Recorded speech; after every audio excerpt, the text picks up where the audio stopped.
Welcome, everyone. It is another week and obviously another race here. It's round 8 of the 2020 Champ Car World Series season. We're in Europe. It is the DHL Grand Prix of Valkenburg. The season's had 7 races and 7 different winners. We might be looking at a bit of a different pace. Stephanie Porter Kelly, the points leader and the Homestead race winner, is sitting on pole position, and alongside of her in second place is Hazel Lacasse. It is a bit of a different feel. This is a brand new street circuit. It's a temporary racetrack built on the Valkenburg Naval Air Force Base. It's a bit under 2.5 miles in length. It is a very fast and a very technical temporary circuit. As you see, some of the airfield lines just off beyond that wall out of the driver's line of sight. 20 points is currently the gap between Stephanie Porter Kelly and Andrew Draco, the two former world champions, shaping up to have another duel here in 2020. We talked about how it's Porter Kelly and Lacasse on the front row. Lacasse in her first road course race, her second ever Champ Car race after the Indianapolis 500 1 month ago, setting a pretty phenomenal time in what is otherwise a full Mercedes top six. Row 2 is Ray Taylor and Natalia Kurachenko, and row 3 is Astrid Crane and the returning Gerard Perth. Gerard Perth, who was injured at Homestead, back in the 34 car for this race. A lot of people glad to see him back in. He's back in top shape as well, setting a top 6 time in qualifying. It is Isabel Espinosa and Sakura Ishibashi in row 4. Row 5 is Nicole Lechty and Christina Espinosa, who won at Texas. Row 6 is David Wessel and Alicia Kovacevic. David Wessel definitely in contention for Rookie of the Year so far.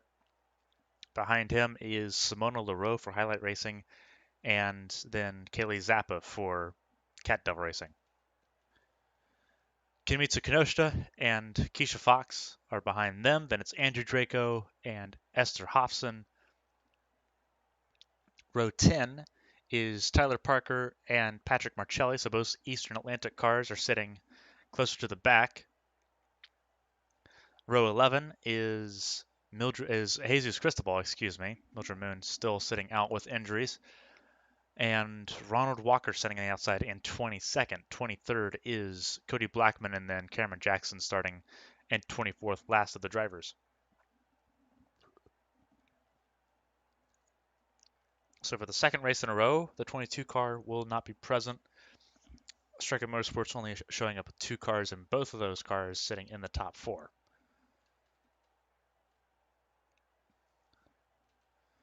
But otherwise, it's going to be an interesting one. The softer compound red tires are equipped on the cars today.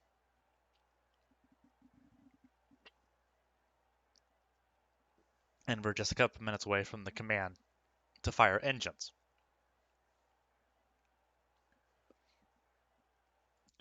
It's Stephanie Porter Kelly leading the points by 20. She's got 207 points in a race win. Andrew Draco is second with 187 points, exact 20 points back. All he's got is 2 podiums to his name, but he's 2 podiums in a row. Sakura Ishibashi's third, 31 points back with her win, 2 poles, and a podium. She's also got the most laps led of anyone in the top 5. Natalia Kurachenko is currently leading the Rookie of the Year standings with 162 points, sitting in 4th position. She's got a pole and a podium. Isabel Espinosa sitting 5th with a win, a pole, and a podium. Then it's Keisha Fox, another rookie in the top 6, sitting 51 points back, a full race behind Stephanie Porter Kelly. Then further down the points order, you've got Nicole Lechty, Christina Espinosa, who jumped 12 spots in points from her win in Texas. Then it's David Wessel and Esther Hofson rounding out the top 10, and Tyler Parker sitting. As we get ready to go here,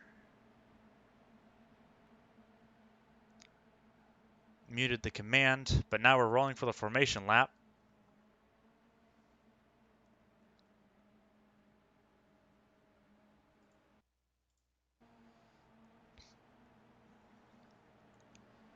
It's Porticelli, Lacasse, Taylor, Kurachenko, Crane, and Gerard Perth. Gerard Perth looks like he might have had issues. Yeah, he's had issues. He is not going to make the start of this race. A stall on the grid.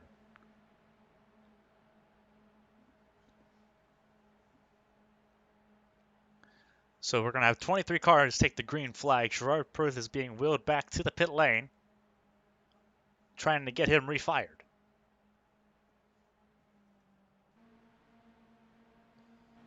You see the Camaro pace car leading the field around.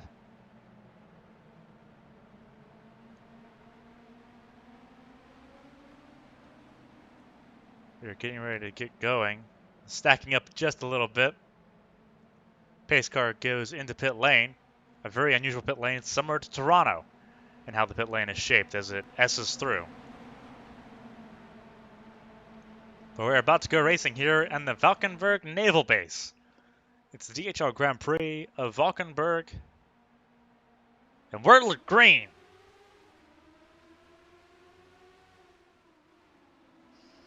It's immediate sharp chicane for turns 1 and 2, but everyone gets to it cleanly.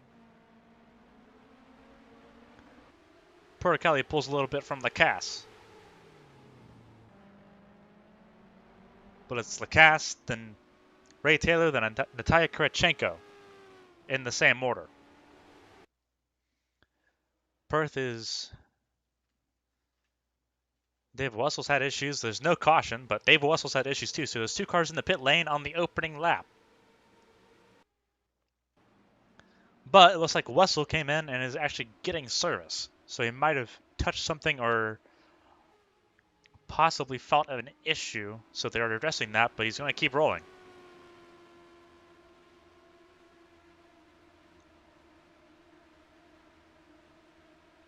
Let's see how the track kind of wraps around this little end plate of the track. There's the pit lane, but then it cycles back around. So as the race goes on, you'll see cars on both sides of this wall. So Porticelli leads lap 1. Her first road course start. Lacasse still sitting second.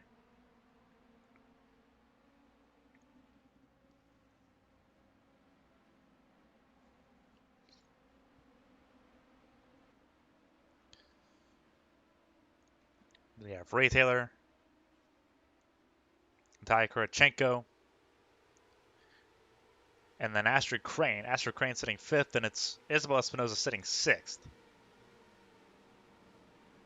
7th is Sakura Ishibashi, then it's Nicole Lechty, Christina Espinosa.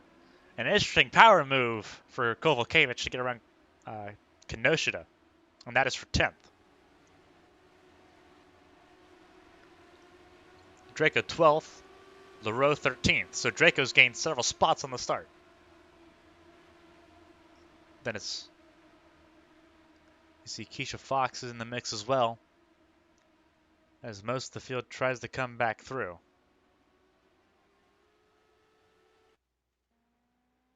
Wessel's back out.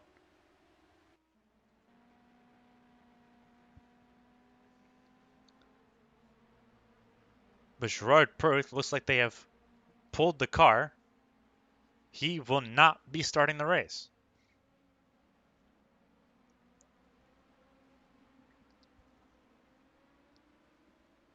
Because he did start the formation lap, he is going to be credited with 24th place finish, but he will not have taken the green flag.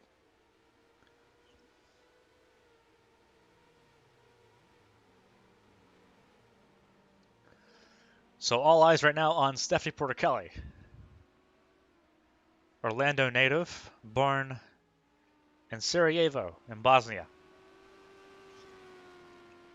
One of the people that were super excited to come back to Europe after racing in Brno before St. Petersburg in the spring.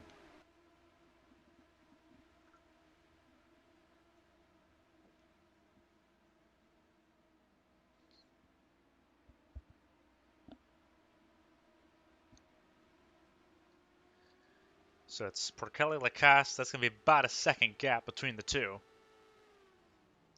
1.1. The battle does intensify a little bit.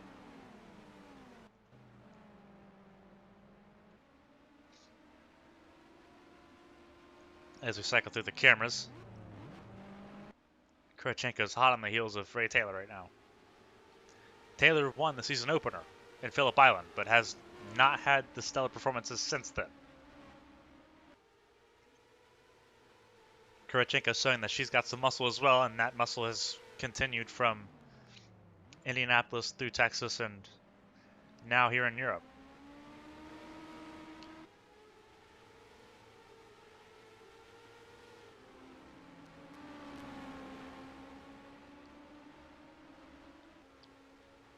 So the closest battle to lead right now is you see how bumpy this main straightaway is.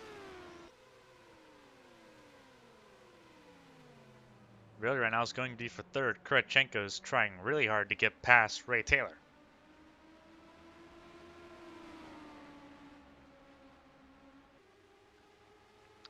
If you look at the nationalities, it's Bosnia first, New Zealand, Canada, Russia, Norway, with Crane closing up hard on Kurchenko and Taylor, and then Argentina with Isabel Espinosa. Then you have Japan with Sakura Ishibashi, Switzerland with Nicole Lechty, and then another Argentinian with Cristina Espinosa. Then you have Poland with Alicia Kovacevic. There has not been a race in Champ Car history since 2007 where a top 10 has not featured an American driver. But we're looking at it really hard right now.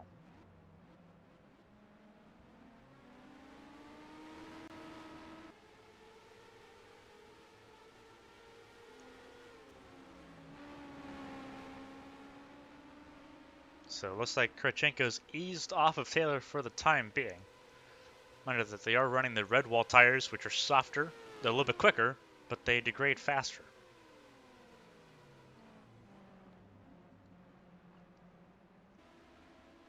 The red wall tires are also more sensitive to things like dirty air.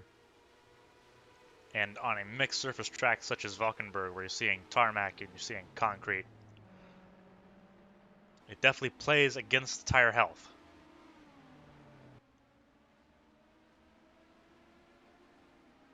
But this is the battle for third. It's a four-car battle, essentially. And all four cars are in your screen.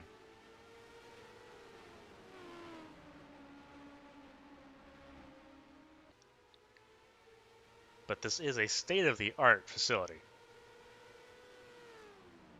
Netherlands, with the help of the government and the race promoters, have done a fantastic job turning this quiet naval base into a racing venue.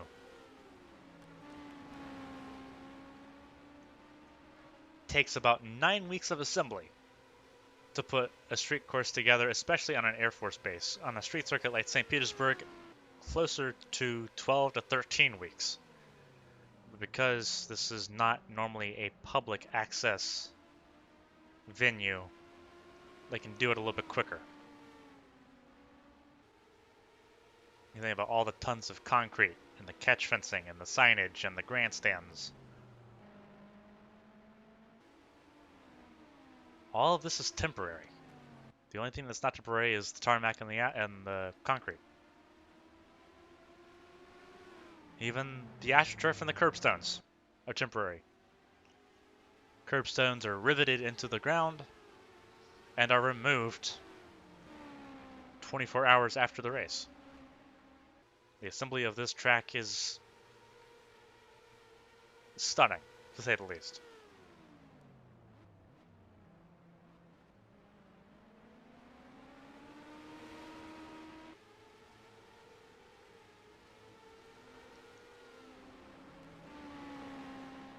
But this is the Netherlands' alternative to the circuits like Zandvoort and Assen, which are permanent facilities, but also more crowded.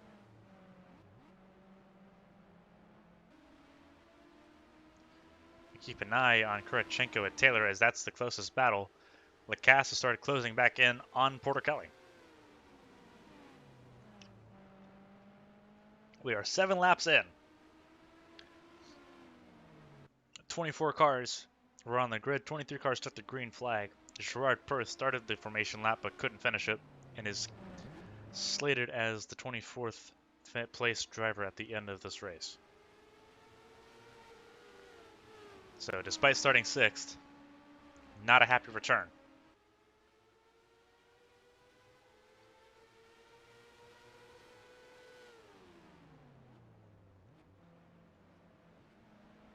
It's still early goings, but it's still an impressive performance by Hazel Lacasse in her first ever road course race in Champ Car.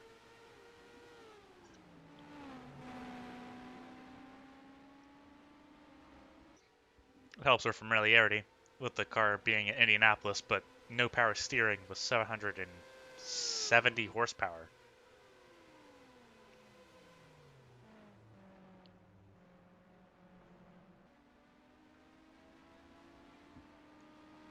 No ABS, no traction control.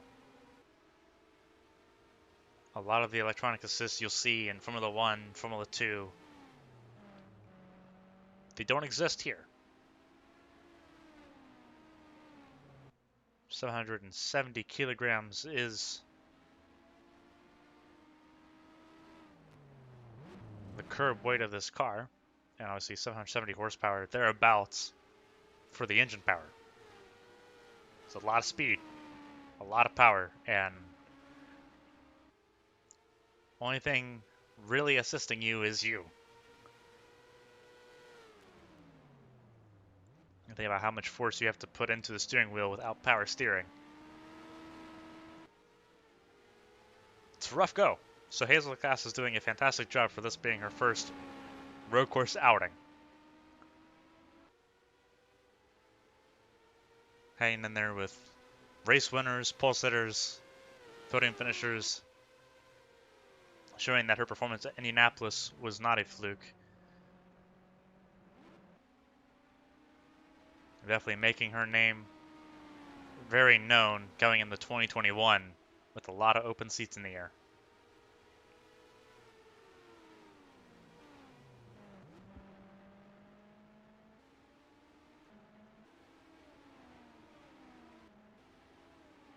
Asher Crane's backed off a little bit on the pace, trying to keep a steady gap to Isabel Espinosa. Crane's no stranger. Her only Champ Car win came out of road course, St. Petersburg 2018. Isabel Espinosa, who's center screen right now, her win came at Motegi.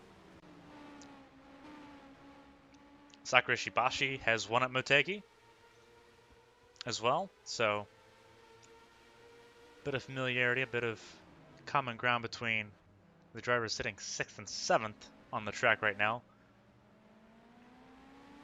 Nicole Lechty is known as the queen of the road courses. She's got 13 pole positions in her career so far, most of them coming on the road and street courses. Her only race win so far has come at Watkins Glen, but she's had a lot of consistency so far this year. She's currently trying to hold off a 4-time IndyCar World Champion. Christina Espinosa, familiar with all sorts of races, short tracks, speedways, super speedways, road courses, street courses. She's won on all of them. She said her win at Texas invigorated her, brought life to her championship season, which had previously saw her sitting 20th and lower in the point standings. She feels now that she actually has the ability to fight for championship number 5.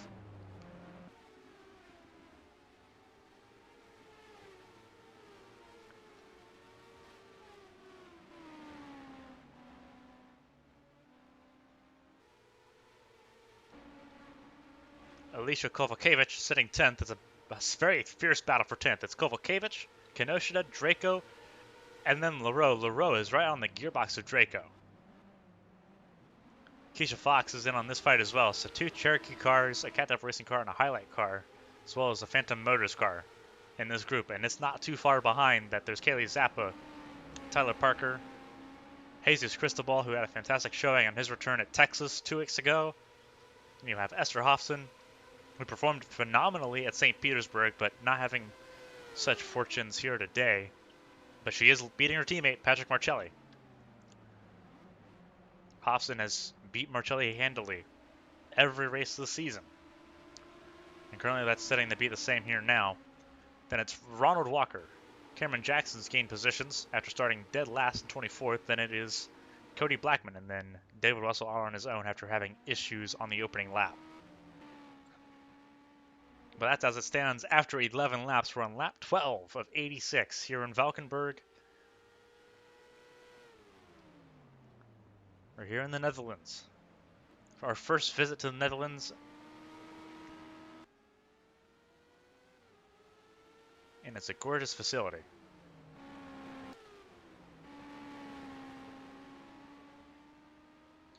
Porticali looking to beat the streak. We've had 7 different winners in the first 7 races. Porticali is one of those past winners.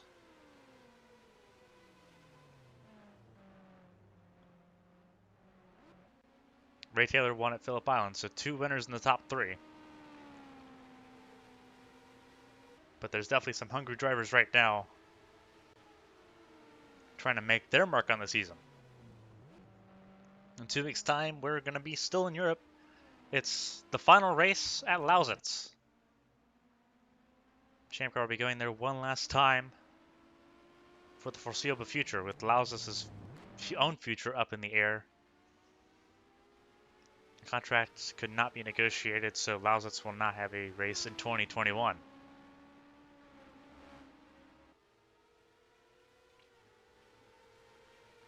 So it's going to be a bit of a special race. One of the closest race finishes in Champ Car history happened in 2016 between Evangeline Porter and Jesus Cristobal.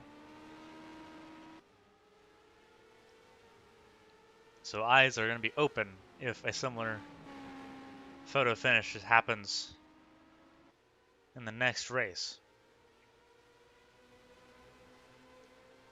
Expecting a 2 pit stop race, despite the tires being more sensitive, it's still going to be a 2 stop race, mostly dictated by fuel numbers. Expecting pit stops to be about lap 30 and about lap 60, according to some of the strategists that were speaking this morning during warm-up.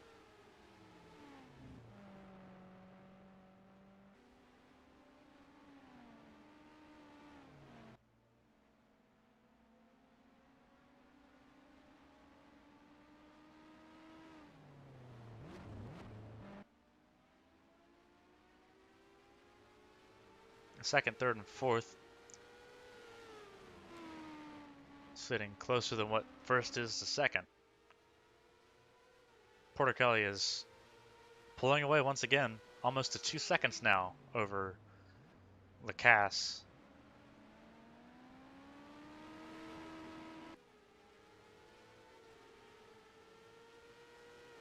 For Lacasse, this is sort of an audition. Team Impulse has not yet confirmed many of its details. It knows it's running 3 cars, but who's running those cars? This season, the full-time entries were Ishibashi, Parker, and Glover.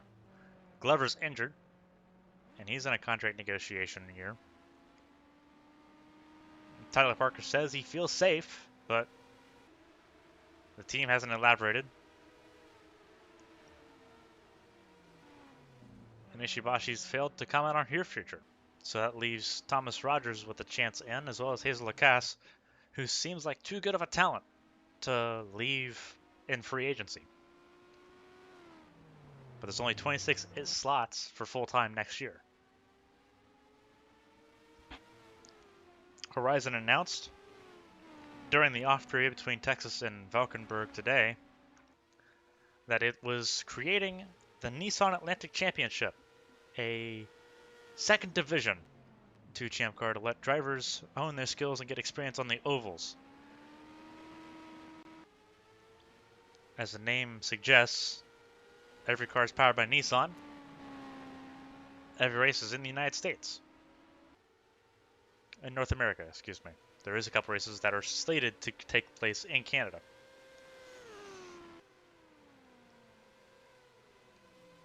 So could some of the drivers currently sitting in Champ Car right now end up taking a step down to revitalize their career? We'll find out.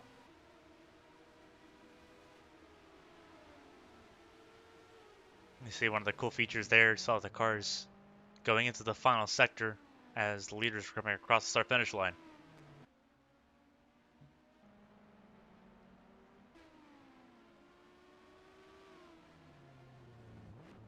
It's 2.5 seconds between Porter Kelly and Lacasse, and that's what the gap looks like. Kurachenko is going to make a look. She's sitting lower than Taylor. She's going to look to the outside.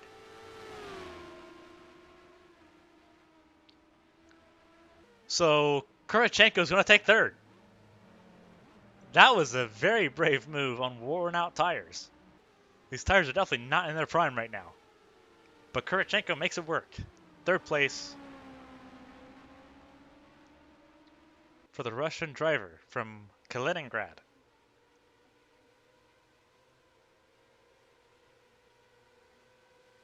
What a run.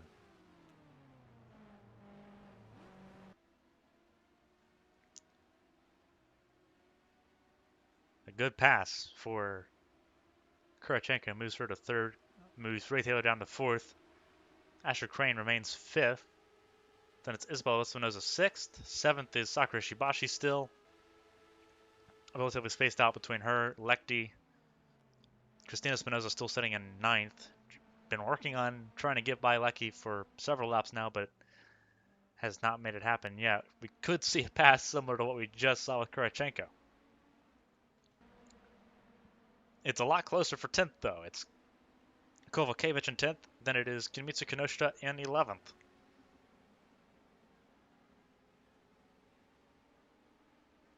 And you have Andrew Draco, Simona Leroux, Keisha Fox, Kaylee Zappa.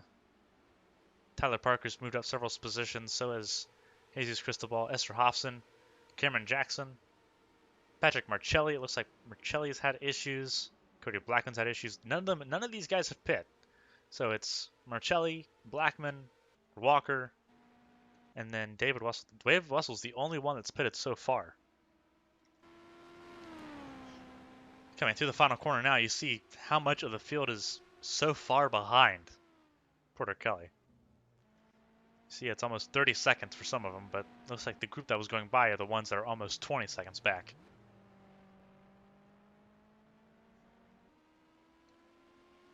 Fastest lap you see is a 1:14.7 by Lacasse. Porter Kelly's only set a 1:14.8 as her fastest lap. So Lacasse has definitely got the pace. But that pace may have dropped off. She may have used a bit too much tire. The gap has shrunk a little bit. It's down from 2.5 to 2.25. Quarter of a second's been taken out. Kurachenko, having gotten away from Ray Taylor, starting to make a move. She's already pulled almost a second on Taylor from what you can see on the gap there.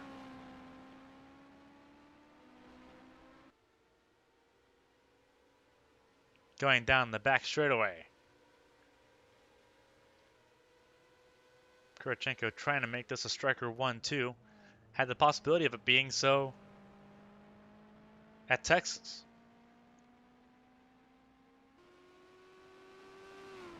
Kurachenko at parts was the class of the field. Unique strategy.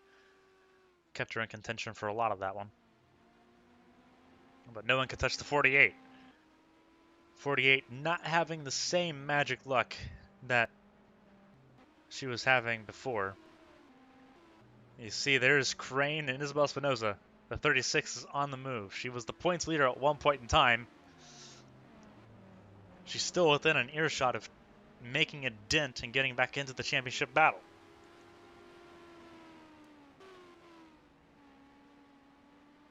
Then it's Ishibashi, then it's Lechty and Christina Espinosa. And then 7 seconds back from that is Alicia Kovalkiewicz. But that is the battle right now. That is what all of that looks like, and it is something healthy.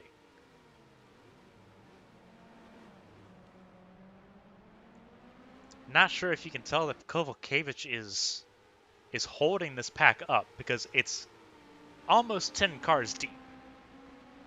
It's a really big field.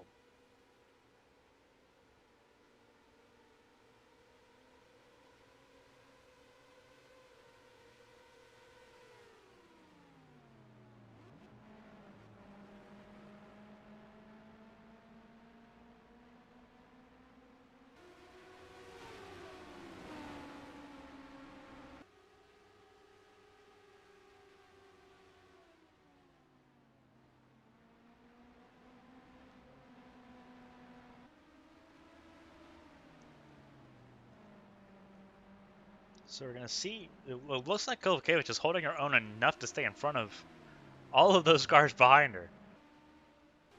But that is a battle for 10th.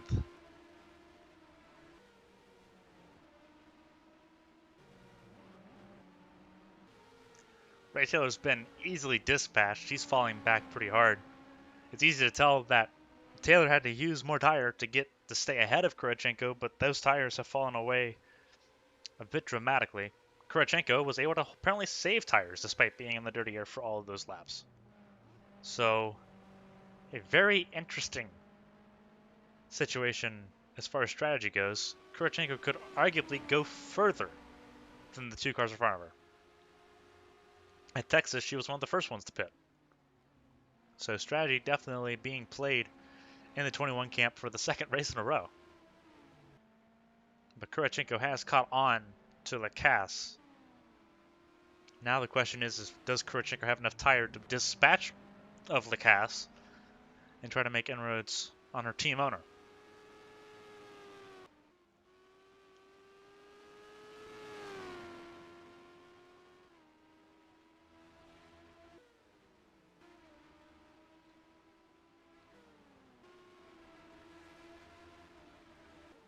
Draco is definitely falling back into the clutches of Crane and Isabel Espinosa. Wondering when Christina Espinosa is going to make her move on Nicole Lechty. Lechty's trying to stay on board and stay within range of Sakura Ishibashi.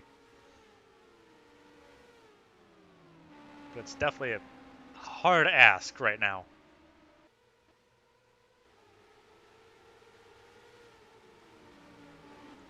You can see Kovacevic is kind of working the dirty air. The further back you are in a train like what this is, the harder it's going to be to get anywhere. The closest cars in the bunch are Jesus Cristobal and Tyler Parker, and that's still several cars back. And you see on the apex, it looks like on the apex, Kovacevic is backing it up just a little bit more to get a better launch out of the corner. And so far it's working. It's an interesting driver strategy there. Interesting, driver approach, for lack of a better word. But she's definitely hitting it slower on the apex just to get a better launch, and she is launching better than Kenosha is. Kenosha's got the fresher tires, so she's able to hit corners like that are wider. Kenosha is going to look, but going into this tight hairpin complex, Kovacevic cut her off. Another sweeping, a little flick, I guess is what they'll call it. But Kenosha's right on the gearbox. She's looking at the gearbox of Kovacevic. This is the closest she's been. You see the leaders coming across the start-finish line now. Kenosha peaks. Try to sell a little bit of a fake.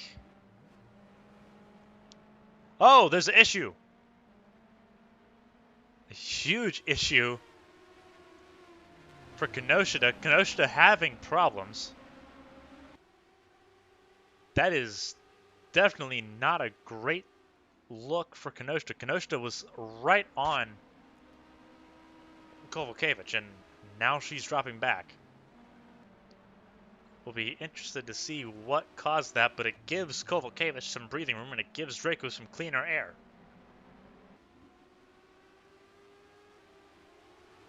So that battle was something. Kenosha's still going wider. She must have some sort of issue. She's sitting wider than she was before. So wonders will be if she fixed it side by side for 2 rows. As Zappa gets by Fox, Cristobal gets by Parker, and yeah, this is definitely an issue with Kenosha because Kenosha is continuously dropping spots. There's got to be some sort of tire issue or some sort of suspension issue for Kenosha as she's dropping even more spots here. Not a good look. Let's see if she makes it to pit lane. She's not going to pit lane, so whatever it is, she's trying to figure it out while staying on track. Did cost Tyler Parker another position as he gets leapfrogged by Cameron Jackson. Not a great look at all as this looks like it's 4 through 6 are now back together solidly. Taylor, Crane, Ishibashi, Isabel Espinoza, Nicole Lecty, and then Christina Espinoza. That is 4th through 9th. And then 22 seconds back from Porter Kelly is where you'll find Alicia Kovalkiewicz. Kenosha is still running. Whatever it is, they may have possibly found a temporary fix until they can get her on pit lane. They don't want to give up all of this position now in the event that they can solve it without coming into pit lane. Hofston trying to get by Tyler Parker. That is a very narrow part of the track to try to do it on. Hofston almost made it work.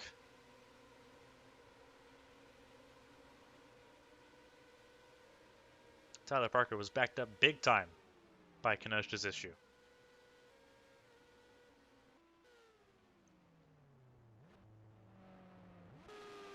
Something that's curious to my attention is that a lot of teams have not yet bought upgrades.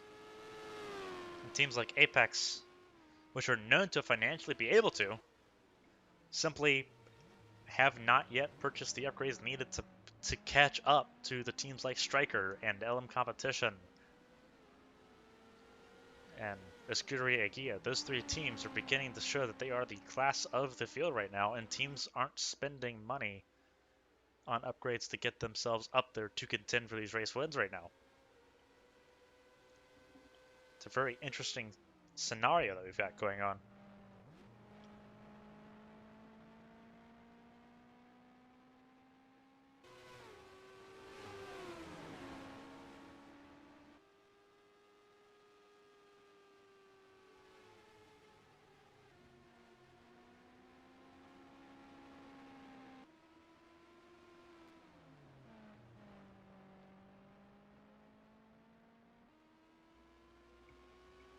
Also interesting to note that both Striker Motorsports cars in this race right now, of Steffi Porter-Kelly and Taya Kurachenko, they both are maxed out in upgrades. They have reached the full spending cap.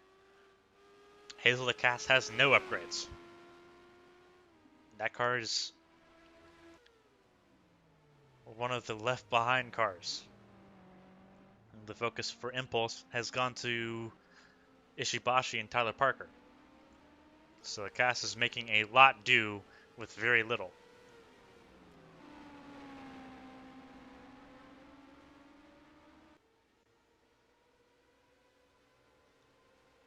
She's holding her own magnificently. See the next group here from 4th to 9th. And that's almost 25 seconds back.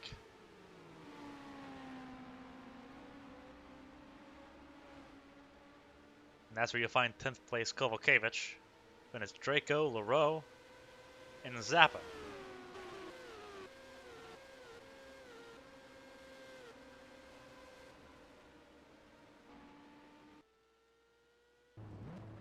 Seems like the issue Kenosha had was power related. They cycled through the power while she was rolling.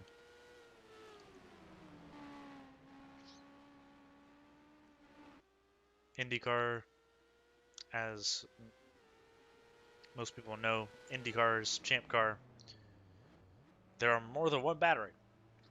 If there's an issue with the battery source, there is a switch on the steering wheel that allows cars to switch to an alternate power source. Back in the mid 2000s to 2012, these cars had a push to pass system.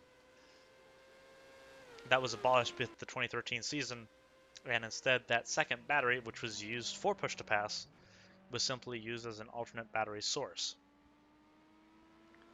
That battery source in recent years has gone to be an alternate supply for things like telemetry, for data assessment. Um, there's some more internals that help the teams in the cars now than the driver. But drivers have the ability to swap those power sources around if they feel that the main power supply for things like the steering wheel and the steering wheel monitor that's on the cars now, among other things,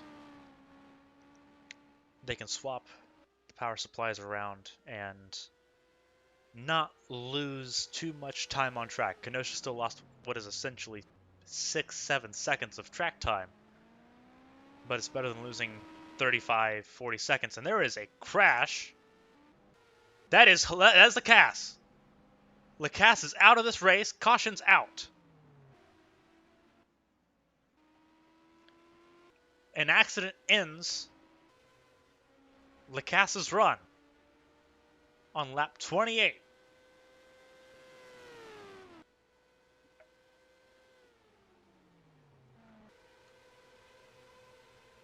And this changes things as we get ready to approach the pit cycle for the first time. It's going to be under yellow.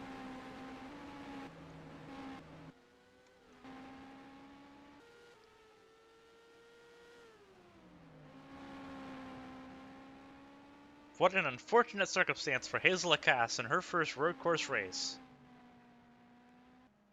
She will not get to see the finish.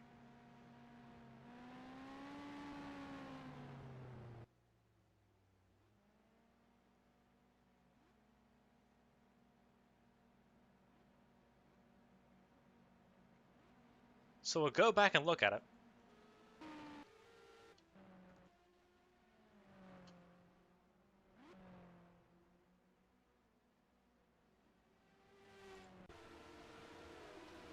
So here's the start of Lacasse's lap.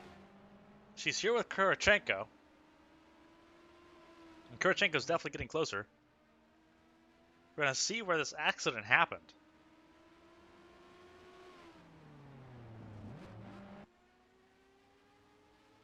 It would be interesting to see if Kurachenko had something to do about it.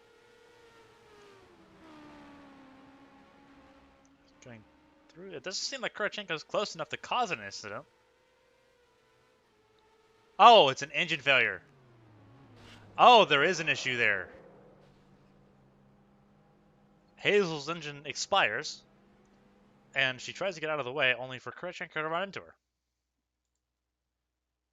She tries to move out of the way. She tries to keep the inside lane, which is the right thing to do, and Kurachenko, unsighted, doesn't know Hazel's probably lost brakes at that particular point in time. So Hazel didn't hit the wall. She's just out of this race because her engine has expired.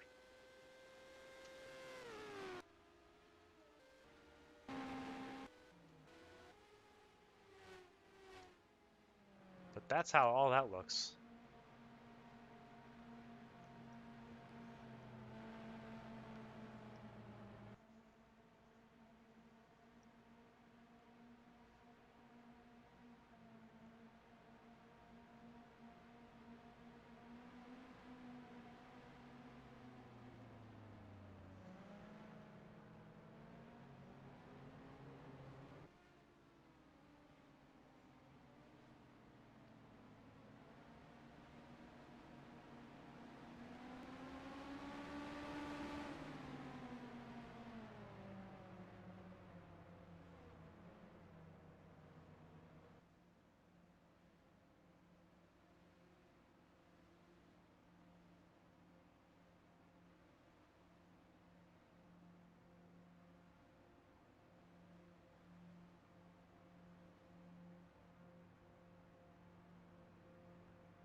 So here we go.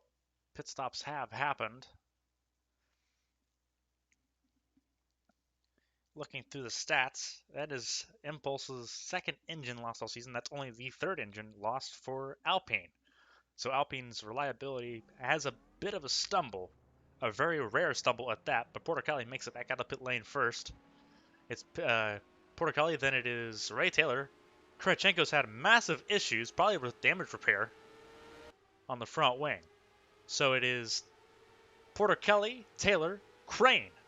Asher Crane up to third. Isabel Espinoza, Nicole Lecty, Christina Espinoza, Andrew Draco,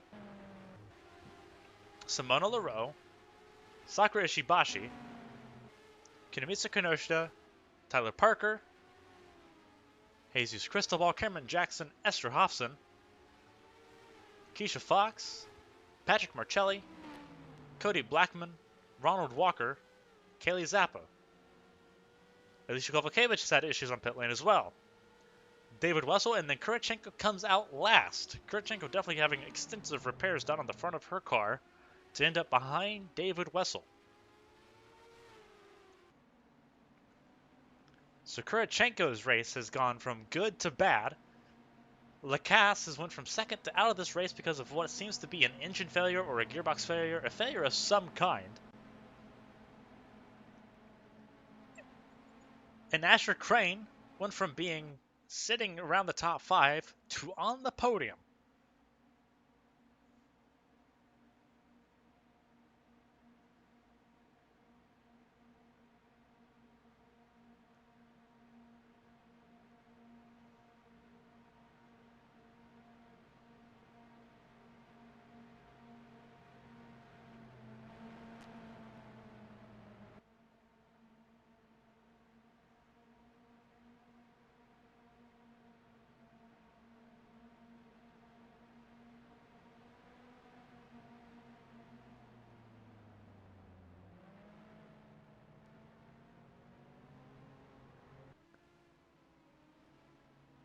So for those just tuning in,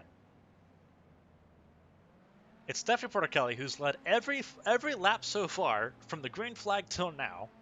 Ray Taylor, who was losing time substantially after burning his tires off in the early goings of this race. Asher Crane, who's had a very steady but a very positive drive.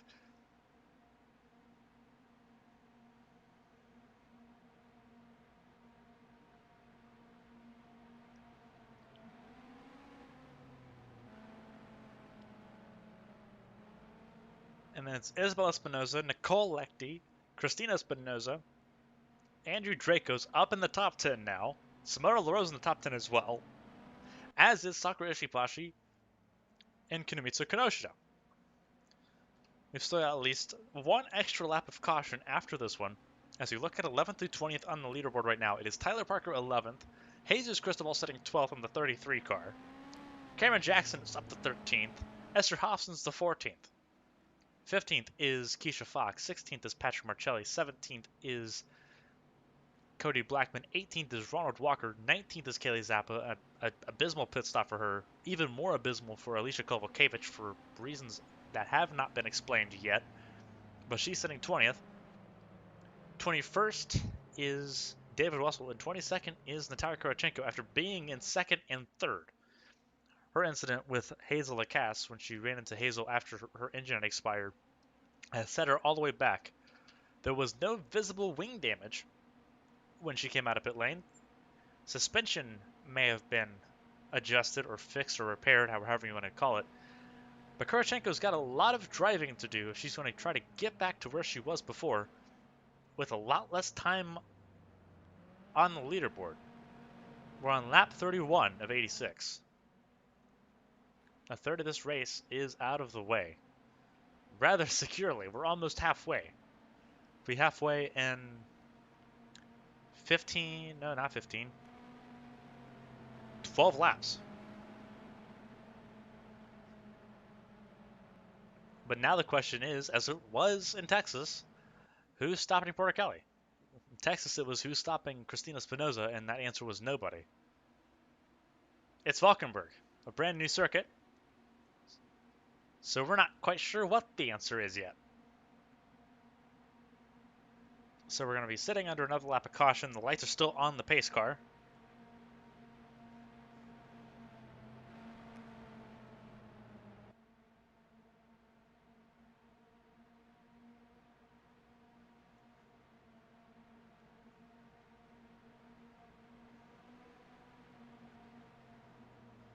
So for those tuning in now in the midst of the beginning part of this race, this is the sights and sounds of Valkenburg in the Netherlands. It's the DHL Grand Prix of Valkenburg. And it's been something else. There's been some decent battling going on. Kurachenko made some brilliant passes going around the outside of some very anti-camber corners. Passing on the outside of some of these corners, really sketchy, especially given the transitions from asphalt to concrete. Looks like we're going to have another lap of caution. Looks like they're still cleaning up some of the oil that might have spilt from the Cass's car, so the safety car is going to stay out for at least one more lap. But it looks like there is a car coming in the pit lane that is Sakura Ishibashi. We're going to see what that is for. Looks like there's issues with Ishibashi's car. Another Impulse car is in the pit lane for issues. Looking at pit stops, the pit cycle could be anywhere from 55 all the way to 64, 65.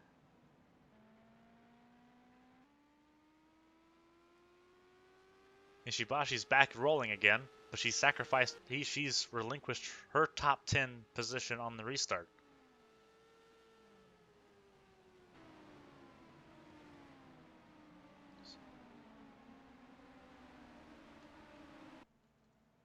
So here we go.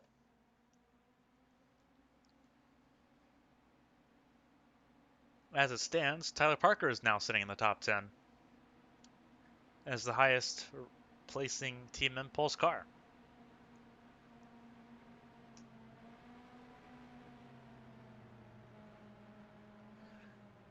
So as we get through these two laps of caution, we're going to step away for a quick drink break before we get back to green. Stay tuned, everyone, because we're going green very shortly.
This is the final lap of caution.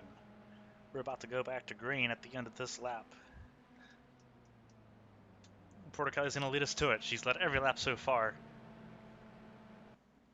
As you see, we're looking at the 11th through 20th place cars. It's Natalia Kurachenko and Sakura Ishibashi in that order, sitting 21st and 22nd.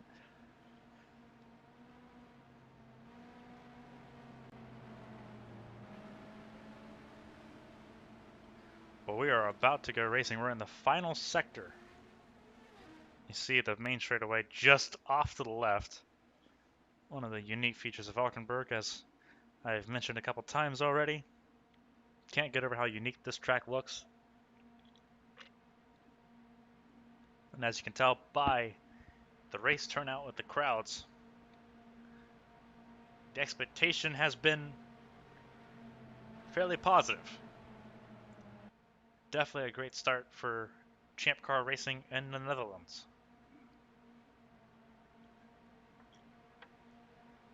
Some big time sponsors: ING, DHL, Heineken, see Vodafone making its appearance felt. The pace car is going to come off here.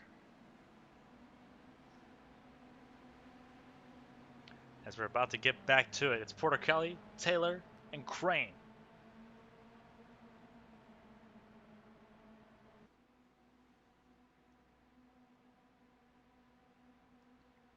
It's on Porticali's call. And we are racing. Back to green. Taylor tried to be on it. Looks like he almost tried to jump it almost. From what it looked like. Porticali was wiser. So Porticali remains in front of Ray Taylor. Asher Crane sitting in the number 7 for Black Rose Racing. She's going to try to make a move. Taylor cut her off. But Crane definitely had a nose in. And further back for 5th, that is Lechty and Christina Espinoza. Espinoza's got hit. Hit from behind by Andrew Draco. But that propelled her in front of Lechty. So Espinoza, with help from Draco, gets up to 5th.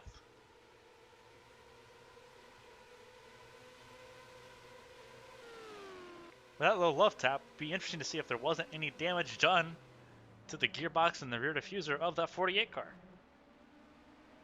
Crane's having to defend from Isabel Espinoza. Both of the Agia cars are trying to move. Christina Espinoza now on the charge, working on her teammate, her niece Isabel.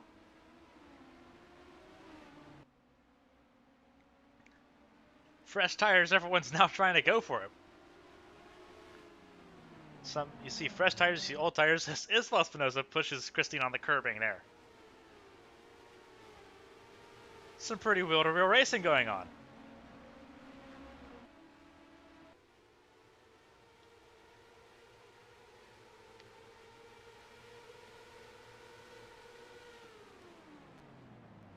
You see Simona Leroux, the only highlight car in the field, after Rachel Koivu withdrew herself from the series.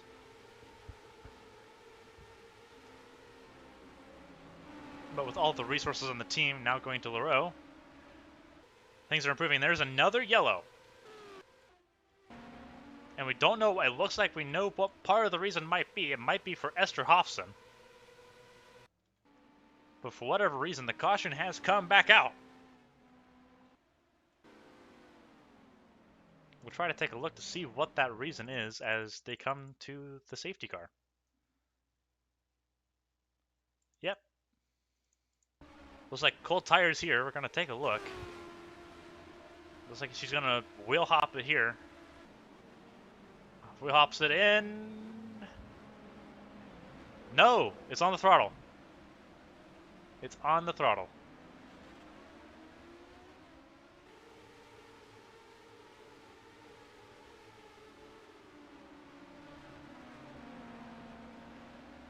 But her spin, because it was on the racing line, has drawn a yellow.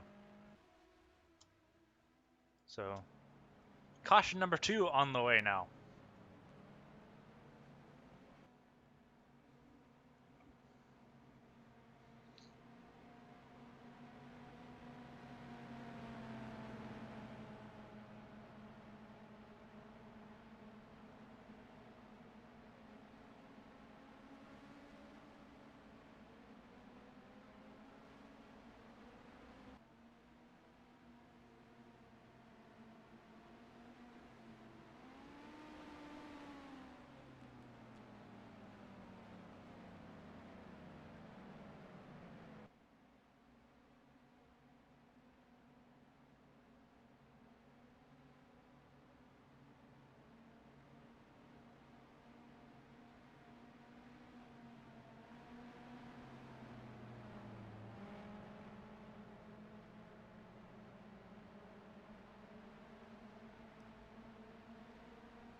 So here we are, we're under yellow for the second time for a half spin by Esther Hostin. Hostin didn't hit the wall or anything.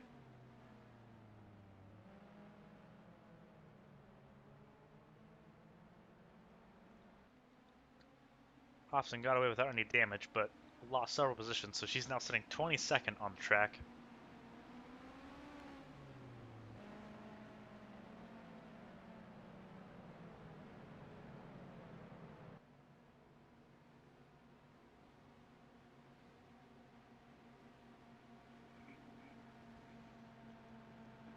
So, more time for Porticelli to sit in front of this pack as the race leader.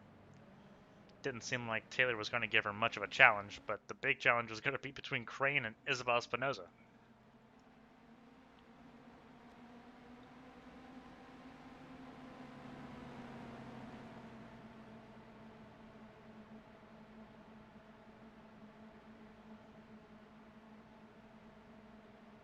It's like Kenosha is having some sort of problem because she's off to the left-hand side. So whatever that issue is, it's not gone away.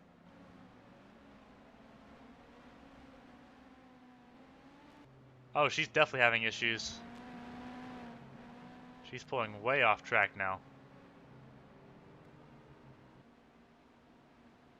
She runs over a bollard. Yeah, she's having issues. She's coming in this time for some sort of issues. She's having electrical issues still.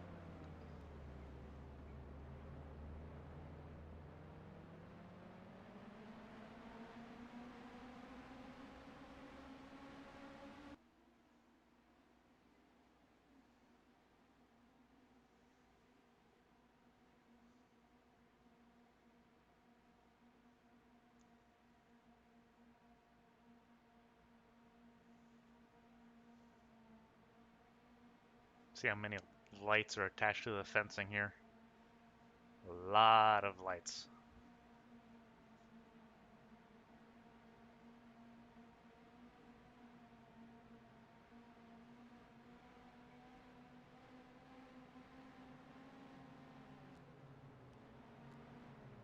You see Kenosha staying off of the track almost completely. Especially in these corners here. She's trying to stay as far out of the way as possible. But she's having some sort of serious issues. She comes in the pit lane. She makes it safely.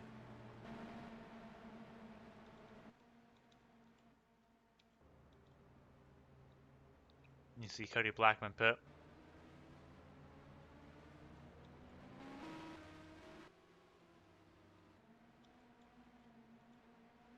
Looks like everyone's back in the correct order as they try to figure out what's going on with Kenosha's car. Looks like she's getting service.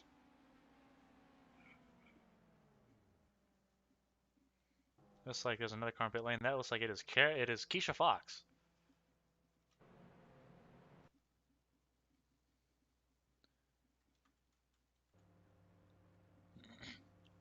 So Kenosha's got service. So she drops to the back. So does Keisha Fox. Drivers thinking they might be able to stretch tires out this far? It seems a bit too much for an ask, or they might be setting themselves up for a very short final stint. Interesting strategies going on by a couple of drivers. We know Kenosha has had issues throughout the race. We figured those were electrical, but that seemed like a routine stop. It didn't seem like a check. It didn't seem like a service check to see if there's any gremlins. It just seemed like a normal routine pit stop.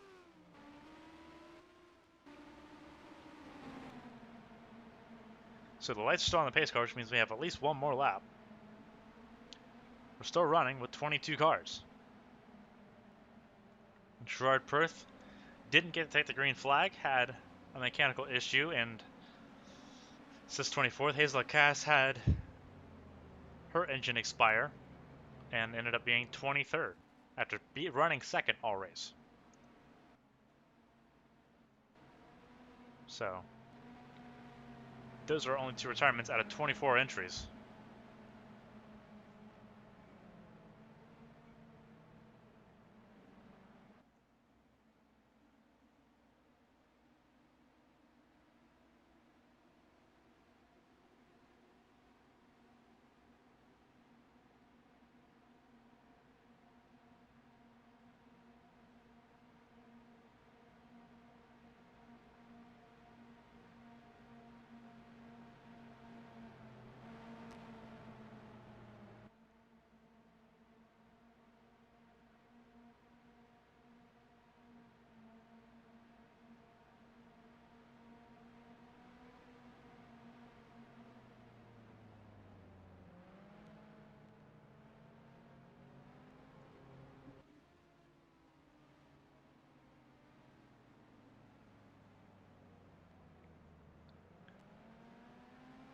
I'm trying to figure out the strategy here. I'm trying to calculate things myself.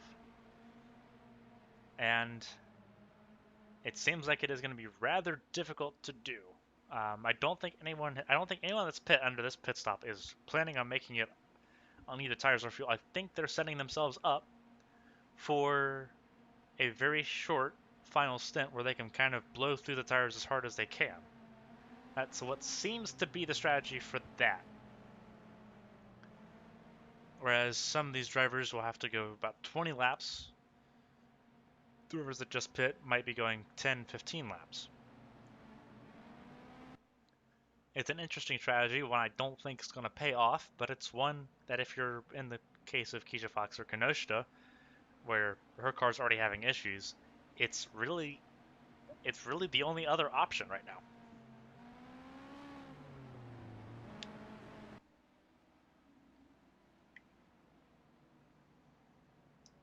So they're going to try to make it happen.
I'm curious to see why the safety car period has lasted this long. Surely drivers are not going to be happy about this, especially seeing as how there's no oil or anything on the track.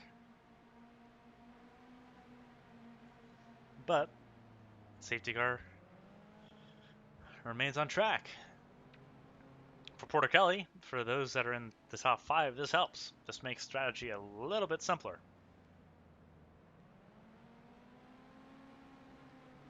It also helps those in the very back. Keisha Fox, Kimitsu Kinoshita, Mr. Hobson who pit, and Cody Blackman. It helps those guys because they came in recently. They came in with the intent of having a very short, a very blistering final stint. So they are playing an interesting strategy game that this safety car helps lead into.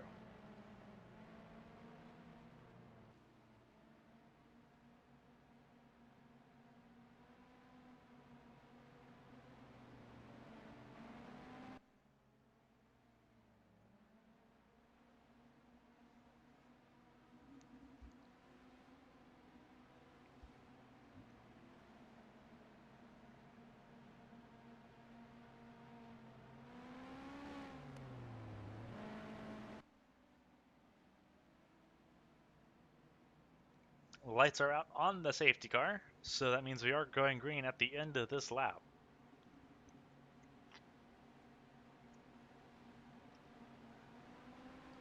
We've had 2 yellows, but only one have resulted in a retirement, and that was Hazel Lacasse. Esther Hobson had a half spin, a little bit too throttle heavy through the hairpin complex here.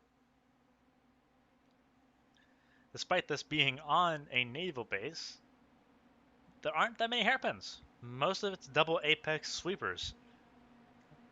There's only one little hairpin complex. It's a very tricky complex to navigate, according to the drivers, and You can kind of believe them, and that's what this is right, that they're going through right now. This is where Hobson had her half spin.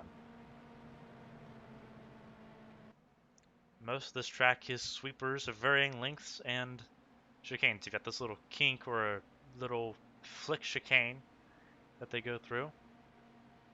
And then there's one at the beginning of the lap for turns 1 and 2. You can hear the cars revving up as they go down through the gears, getting ready for this next restart.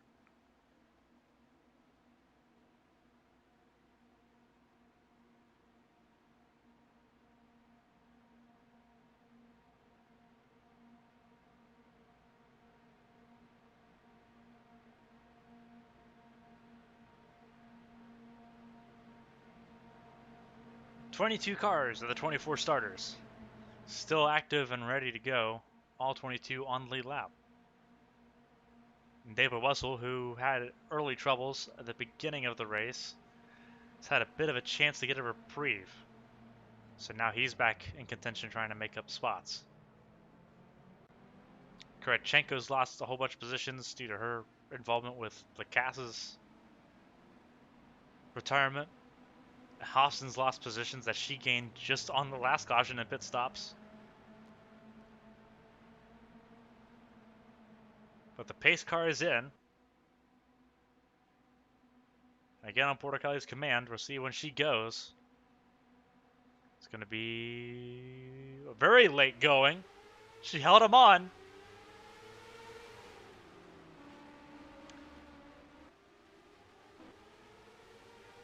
And there's what's going on throughout. Ishibashi trying to make up ground. Didn't get that to happen. Oh, Kurachenko and Hobson. And they're still crashing. That is Kinoshita and Blackman. Caution's out again for the third time.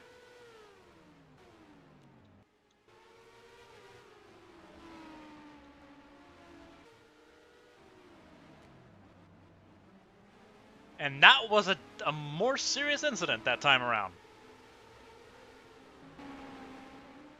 They are racing back to the start-finish line.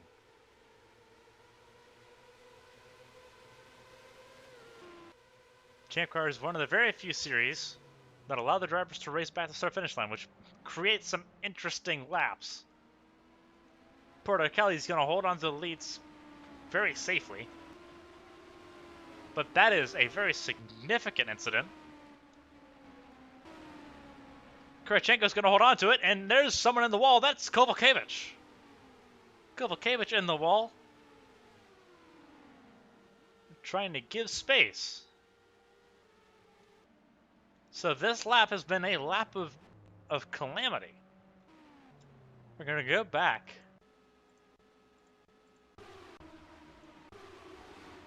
We're going to go back here. It stacks up here. This is where it stacks up. It stacks up with Kaylee Zappa.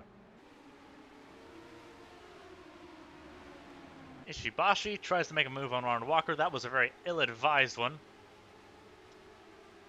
So here we go. Hobson makes a move. Here we go. And Kurachenko lets off the brakes. So Hobson's off the brakes. Hobson with a pretty significant hard impact.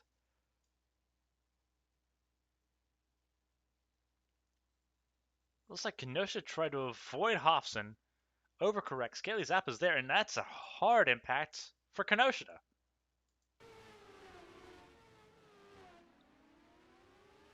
And you see the front wing damage on Blackman's car. So look at that in real time. Because that is a hard hit. See, she tries to make sure that she gives Hobson space.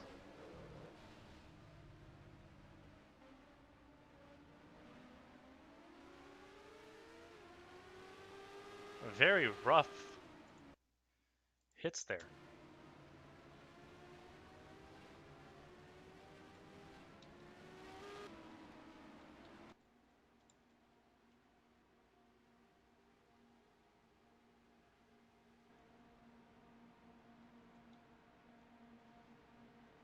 So there we go. Caution number 3 now. as we get ready to approach halfway. Halfway is next lap. Well, the end of next lap.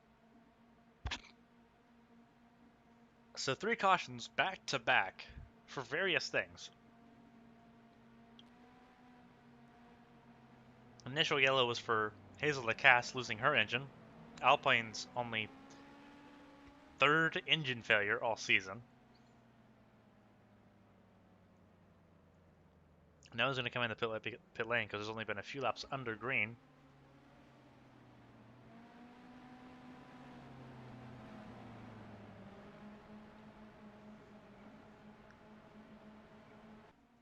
The second incident was for Esther Hofson.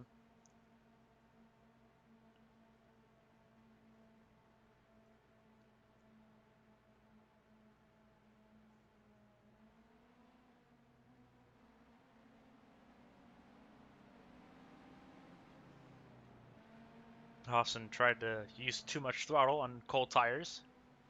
Sent her into a half spin, a very innocent half spin. Nothing significant happened in the second caution. And now we've had this third caution where we've had a 4 to 5 car accident. Actually, almost 6 cars when you think about Kurachenko, Hofson, Fox, Cody Blackman, and Kinemitsu Kinoshita. So yeah, 5-car accident in some way, shape, and form. So now we're under another yellow as crews try to clean up carbon fiber debris that is now on the racing line and on the curbing. The curbing is used quite significantly by these drivers, as we've seen with the racing line. So they want to make sure that the curbing is clear too. Carbon fiber can definitely cause punctures, as we've seen in different parts of the season. Think about Esther Hofson's tire failure at St. Petersburg. Keisha Fox's tire failure at Motegi. Tire failures can be caused by the slightest amount of carbon fiber if it slices through the rubber the right way. So drivers being careful to make sure that they avoid the carbon fiber.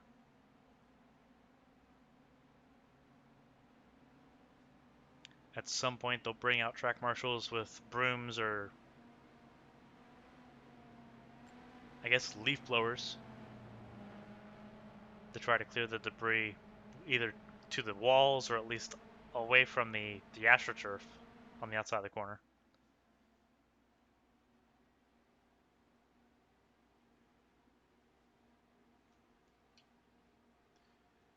Hofson is out of the race. So our third retirement is Esther Hofson.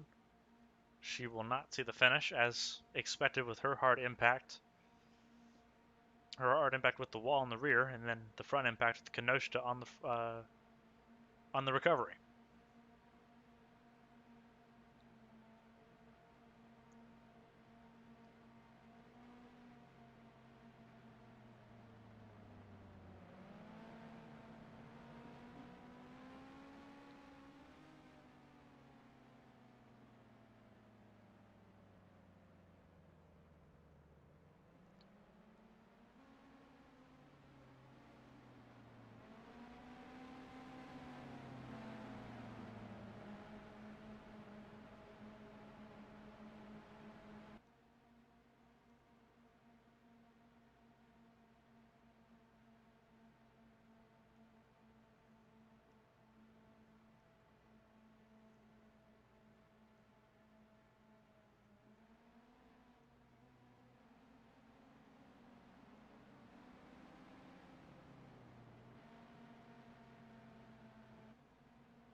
So we are about to go back to racing here in Valkenburg after the third yellow.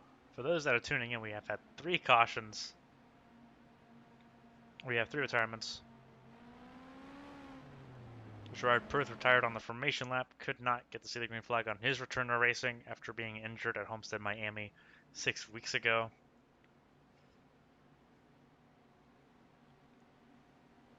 Hazel DeCass, who was running second most of the beginning part of this race, had an engine failure. We saw her race come to an end. And then just recently we had a 5-car incident with Kunmitsu Kinoshita, Cody Blackman, and Esther Hofson having most of their involvement. Hofson is out of the race.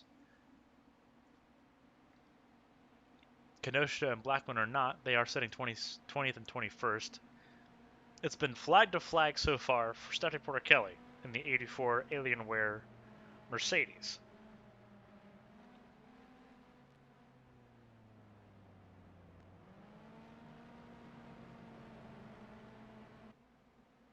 She's led every lap. She had pole position. And the only thing she is currently missing is fastest lap, which she actually has. She took it on one of the green flag runs that we just had. 114.6 for Stephanie Porter Kelly. So right now she's working on her first Grand Slam in over 5 years.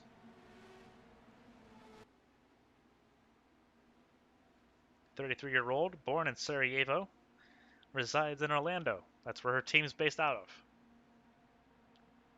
She said that this race was a race close to home for her.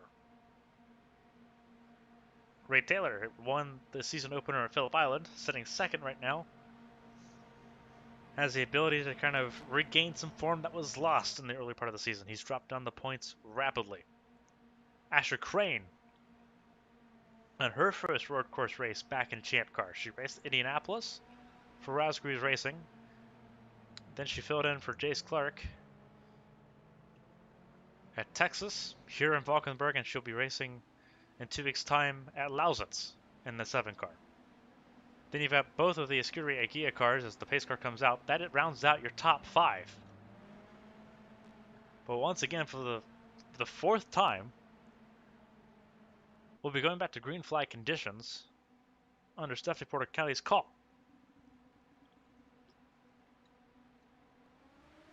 And she calls it. We're back to green.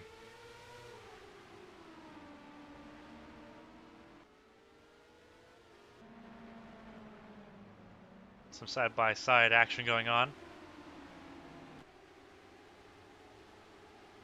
Kravchenko getting past Ishibashi in a hurry.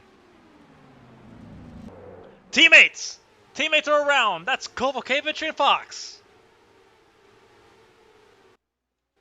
Caution number 4. And it's teammates for Cherokee GP. It's Kovalevich and Keisha Fox. And Keisha Fox has damage.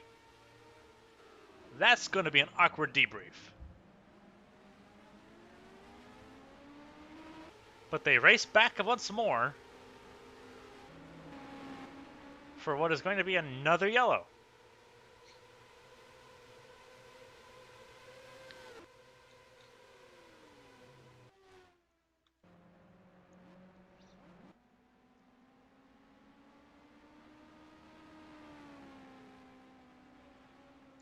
And the Camaro safety car will pick up Stephanie Porter Kelly, who has led now 47 laps.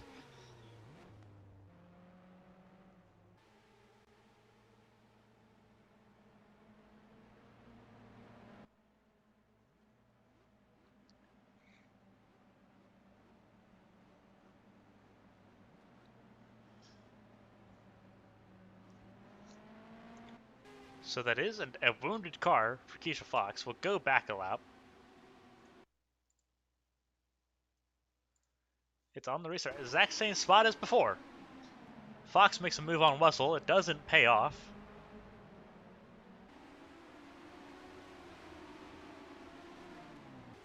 It'll be interesting to see. Because there's Kovalevich. And Kovalevich just tags Fox. Just tags Fox and sends her around.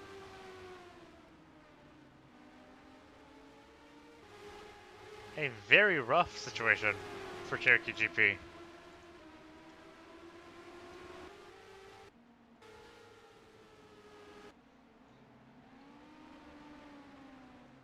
So we're once again under yellow. On lap 48 of 86. This is the fourth yellow we've had.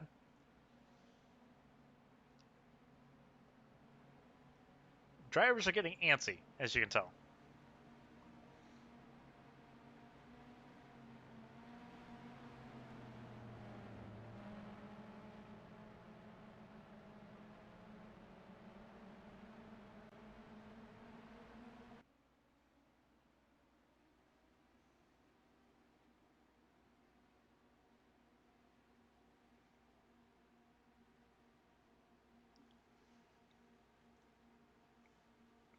A very awkward situation on that caution. Two teammates from Cherokee GP take each other out as Kovalkiewicz, who is lower in the points than her rookie teammate.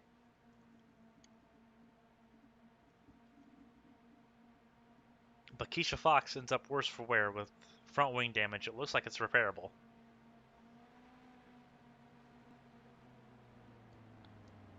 But that's a golden rule that you don't break. You don't wreck your teammate. And as you saw in the replay, that looked really like that's like it's tough racing, but that's blatantly tougher than it needed to be on the restart. Cold tires, and you know how bad the traffic is on the restart. That is really rough racing on a teammate. But now cars are coming in. Cars are beginning to get the idea that they might be able to make the finish from here. Kenosha, however, stays out. So Kenosha is going to inherit the race lead.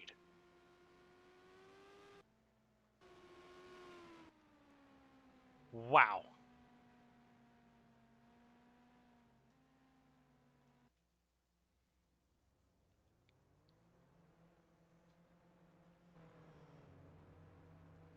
And Asher Crane is going to get a better pit stop. So will Isabel Espinoza and Ray Taylor. So issues in the 84 pit stall.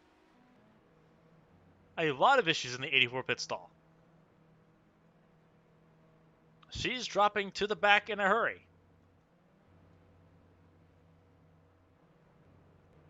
There is something seriously wrong in the 84 camp. The lead has changed hands. And she had some serious issues. She gets out ahead of Keisha Fox, who had damage repairs. And we'll look to see if those damages... Looks like they have not quite fixed... Looks like they haven't quite fixed the front wing. Kenosha has not won a race this season. Neither has Asher Crane. This is her third race of the season. First driver with a race win in this field is sitting third with Isabel Espinoza, who has not fared well in traffic so far this race. Neither has Ray Taylor. You have to look all the way back to Andrew Draco, who has not yet won a race, and then Carmen Jackson sitting in 6th position. 7th is Simona Leroux. She's trying to match her best finishing position. Her best finish is 6th this season. The team's best finish is 2nd. Koivanemi finished 2nd at Homestead.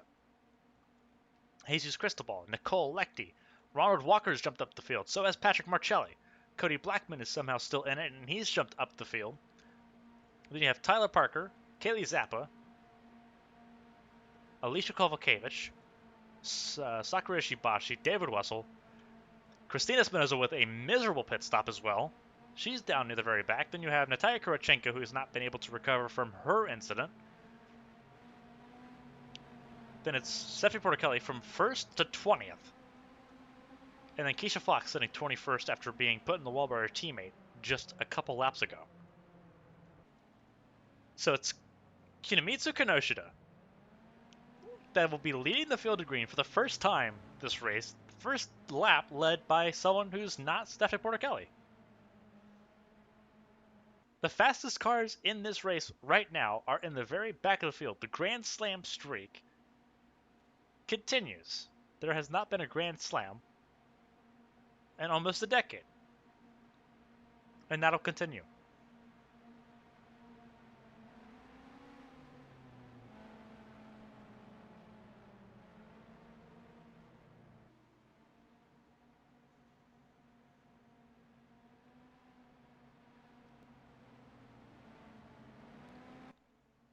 We're coming to 36 laps to go. 36 laps to go at the end of this lap.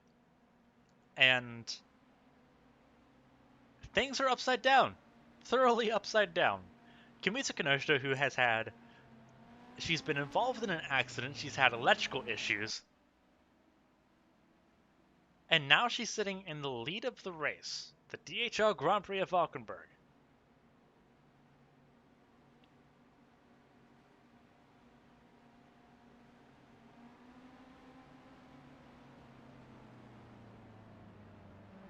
Four yellows is where we're at now. But it's been very entertaining, very intriguing.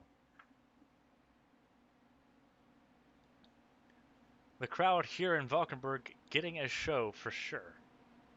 This is a naval base, normally does not have any public access, but for this Grand Prix, they made sure that there was space for the spectators and the fans that have come to witness the first Champ Car event in Netherlands.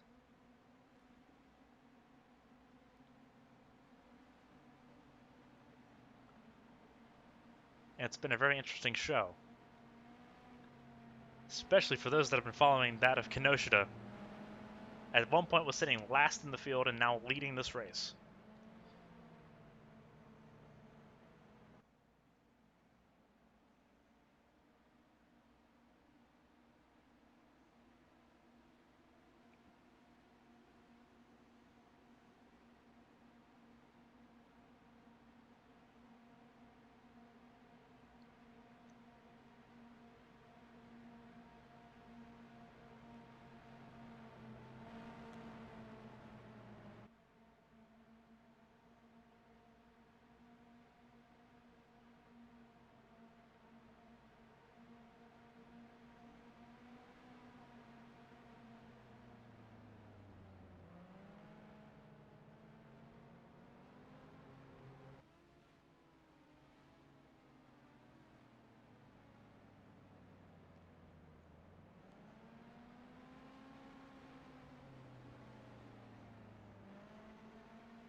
So we're sitting here, it looks like Andrew Draco's having issues. He might be coming to pit lane.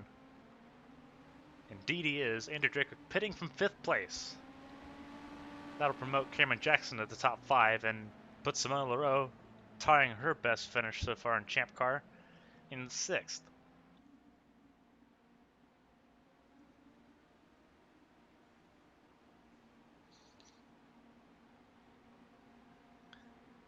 At the Valkenburg Naval Air Base.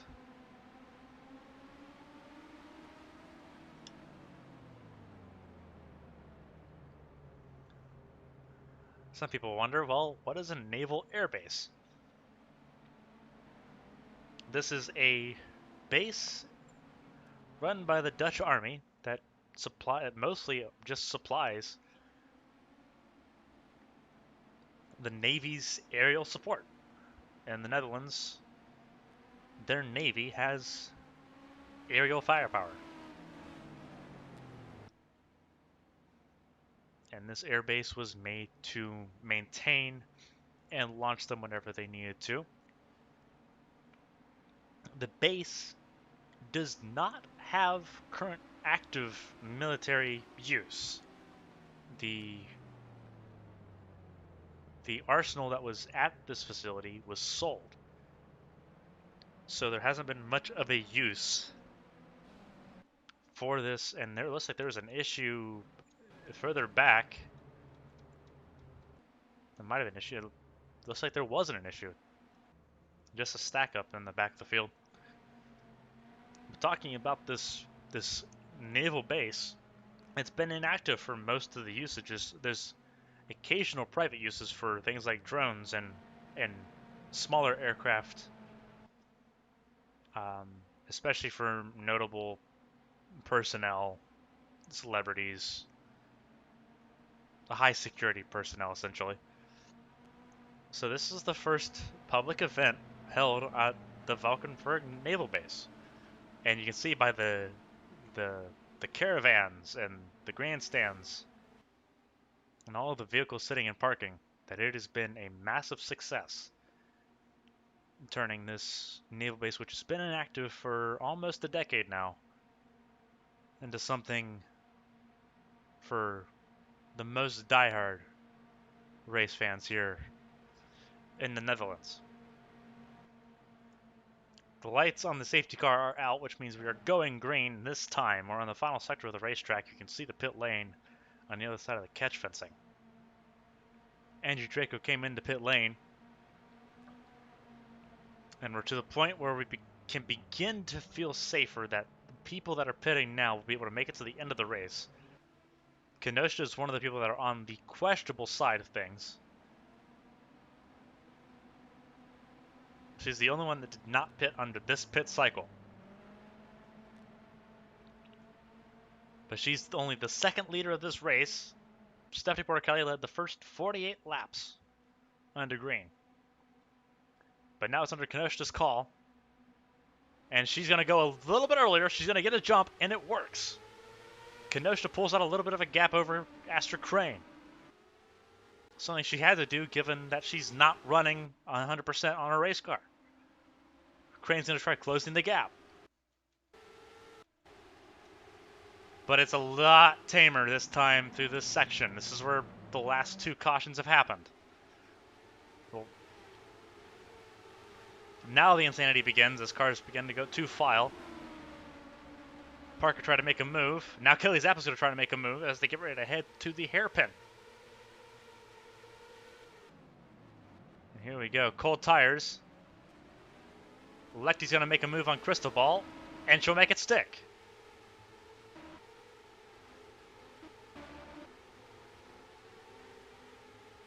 So both Striker Motorsports cars are not having the most fun days. You're looking at both of them. They were 1 and 2 for a lot of the race. Both Phantom Motorsports cars also in the back as well. Marcelli sitting dead last right now, 21st.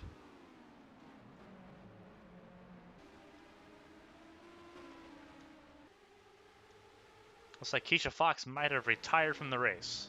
Indeed, she has gearbox failure for the 62 of Keisha Fox. So we're down to 20. Kenosha maintains the lead, but it's not a gap worth celebrating. Asher Crane's going to try to get by the 18. It's a Cat Devil Racing versus Black Rose Racing affair. These two teams have a bit of a rivalry. Started in 2015 and has been part of Champ Car's fabric ever since. Cat Devil Racing's won 3 of the last 5 Indianapolis 500s. Black Rose Racing held pole position for 2 of them. Black Rose Racing has never won the 500. But Cat Devil Racing's never won the IndyCar World Championship either.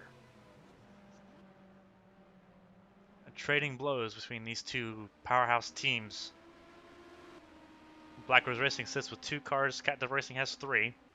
Looking at Ray Taylor sitting in 3rd.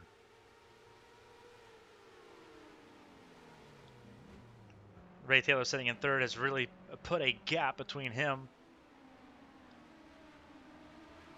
and Isabel Espinosa, who's now having to deal with Cameron Jackson and Simona Leroux. But we're back to green. We survived the first lap after the restart. I know the synopsis that cars are either going to be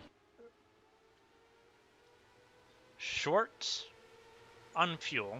Kenosha's case leads us to think that she might not be able to make it to the end. Cars that might be questionable, such as that of Crane and Ray Taylor, and cars that we know have the ability to make it, such as Andrew Draco.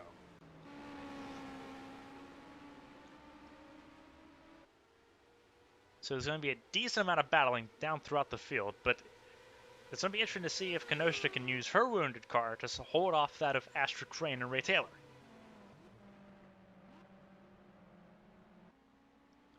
Stephanie Porter-Kelly was able to really fend off and pull away from Hazel DeCasse and Natalia Kurchenko and Ray Taylor in this part of the race that she led. Porter-Kelly had a very clean race car. But now she's sitting in traffic. But she's trying. Tyler Parker has an issue. He's dropping positions. He's dropping a lot of speed. But it looks like he might be still trying to go for it. It's Espinosa and Stephanie Porter-Kelly further back.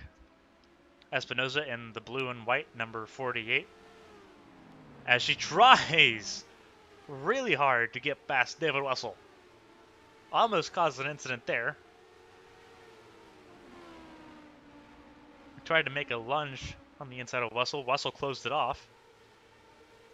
Had the right to the defense. But Espinosa is the faster car of the 2. Wessel's definitely holding Christina Espinosa and Stephanie Porter-Kelly up.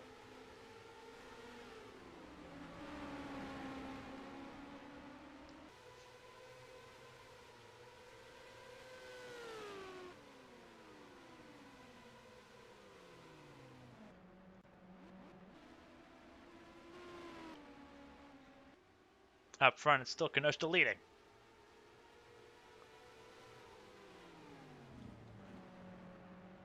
Crane tried to make a go for it, tried to make a lunge in the turn 1, and it didn't work. It backed her up into Ray Taylor. Ray Taylor's trying to make something happen. Kenosha does not have the race pace to maintain the lead. She's driving very defensively. Kenosha spent several years in Formula 1. She racked up a very good track record for being a very defensive and a very efficient driver. She's having to use all of that now.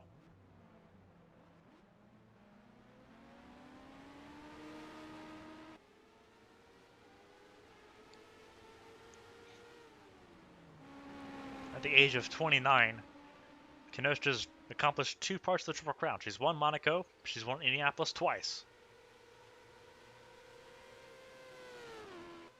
She's a very accomplished racer, especially on the road courses.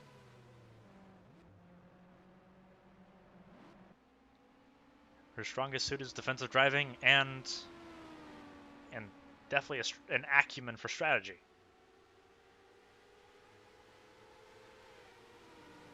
But Crane's got youth, energy, and a lot of passion behind her. And she's in a very good ride right now, sitting with Black Rose Racing. Ray Taylor's been leading the Elm competition effort, and that was definitely contact between the top two. Crane is tired of waiting. She wants the race lead. She wants to pull away. She's looking to the outside. Kenosha's going to try to cut her off. Crane pushes anyway. Going towards the hairpin. Still side by side. Crane's going to try to hold her line. And she'll do so, going through the sweeper. Or the little, I guess the little flick. It's not going to work. Kenosha's going to get battled back.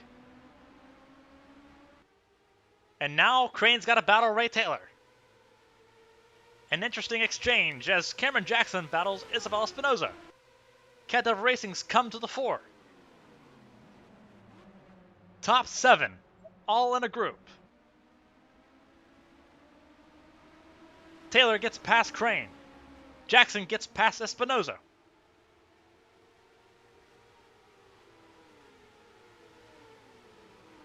Simona LaRoe maintains 6th. But there's the rest of the top 10 in your frame. Top 10 are all in this group. And it all started because Crane had an interesting exchange with Kinomitsu Kinoshita, with Kinoshita coming out on top. It was a very interesting salvo for almost half the lap. But that leaves Ray Taylor in front. Andrew Draco's sitting last, 20th. He's sitting behind Patrick Marcelli, Natalia Kurachenko. Stephanie Porter-Kelly has not been able to get past David Wessel. Christina Espinoza has. Then it's Tyler Parker, way ahead of Christina Espinoza. Feels good for him to be ahead of the 48 car who he's had a long-standing rivalry with. Then it's Alicia Kovalkiewicz, the last-running Cherokee GP car. Cody Blackman still holding wing damage from his incident with Esther Hofson and Kinoshita. You have Sakura Shibashi, then you have Kaylee Zappa. That is the gap between 10th and 11th. Ronald Walker sitting 8th. It's one of those races where he's been able to kind of benefit from the chaos. Taylor's pulled in quickly on Kinoshita. Kinoshita's trying her best to hold on. Ray Taylor's going to try to do the same thing. Kinoshita chops it off. Coming down to 26 to go.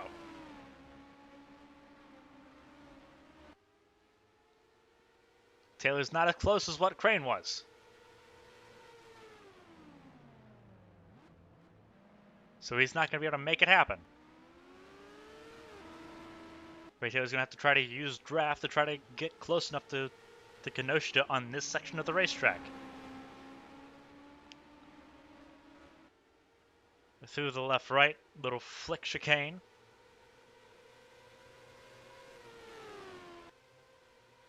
Going into the final sector, Taylor has to get on the brakes a little bit harder. Kinoshita had the line. Crane's got a bit of a reprieve from Jackson. Jackson trying to look for his first podium of the season. He was denied by just a lap at Phillip Island at the beginning of the season. Cameron Jackson's only race win came on a street course in Manhattan in 2018. Taylor tried to make a run on the inside, had to back out of it. Kinoshita had the line going through this section of the track. Him backing out of it has given a bit of opportunity to Astrid Crane. It's Crane, then Jackson, and then a gap between Jackson and Isabel Espinoza.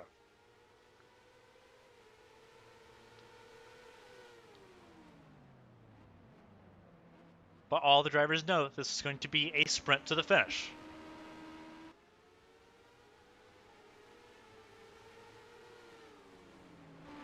Of everyone in the top 6, only 2 have won a race. It's Ray Taylor at Phillip Island and Isabel Espinoza at Motegi. Those were the first 2 races of the season, almost 3 or 4 months ago.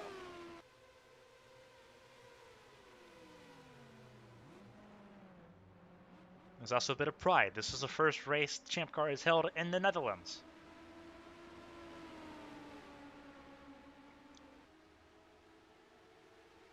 All these drivers want to be a little piece of history.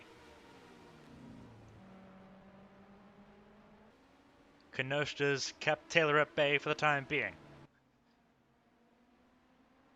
You can tell Kenosha's not on 100% on her car. But Kenosha is most proficient when she has to make up for something wrong with her car.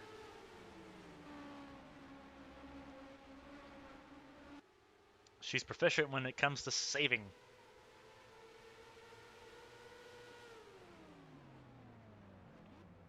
You think about her win in 2015. She had to be proficient. 2017. It was all about strategy. And there's Crane to second. What a lunge from Crane to take second back over.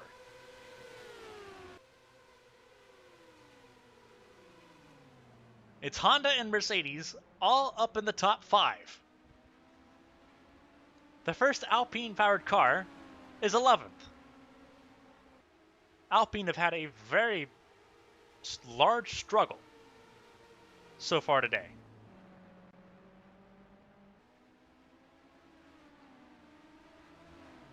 It is Honda, Mercedes, Mercedes, Honda, Honda top 5. Then a Mercedes in 6th.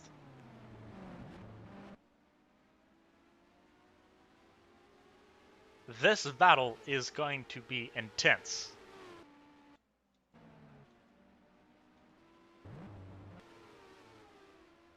You see Kovacevic and Parker, both of them are Alpine power cars. They're stuck behind Cody Blackman. Sakura Shibashi sitting 11th.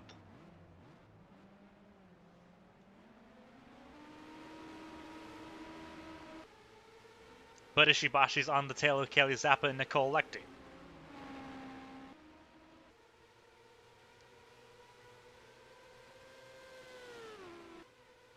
So here's the battle.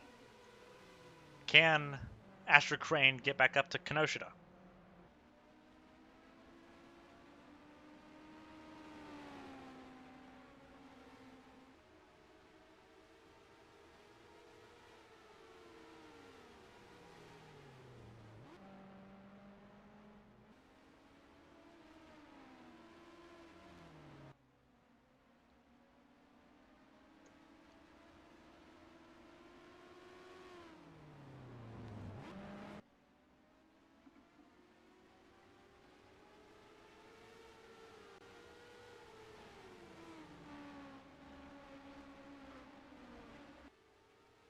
We're looking at Crane as he tries to chase down the 18 of Kenosha.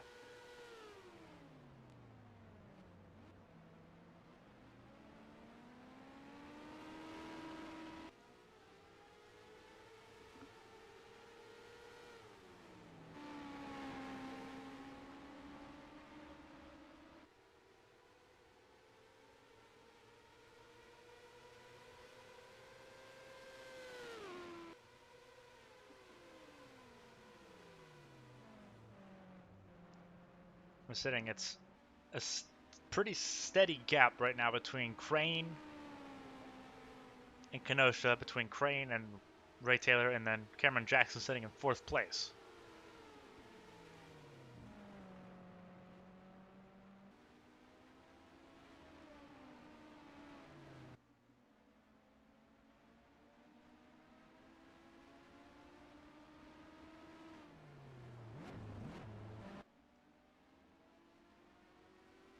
The gap has shortened. It was 1.4. It dropped down to 1.1.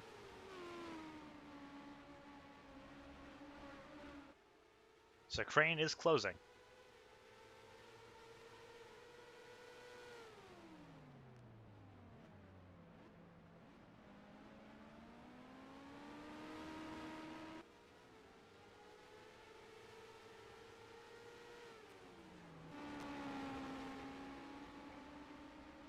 And the yellow is out.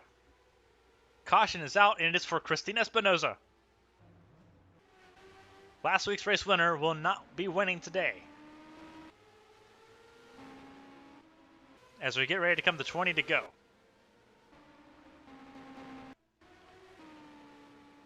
Kenosha rounds the final corner, and she will bring the field to the safety car. Caution number 5.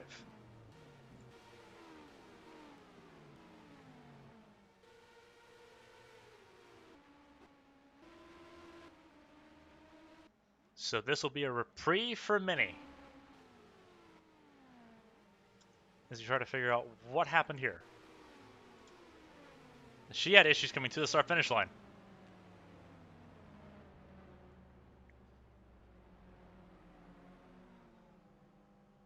She's trying to make it to a safe stop, but that was the best she could do. It looks like whatever it was some sort of mechanical failure. See if there's any smoke that came from her car. Nope. Just gave up. Looks like a electrical issue. Because she pulls off to the side. And that's it. Either lost drive or lost power. But either way, it is the end of her race.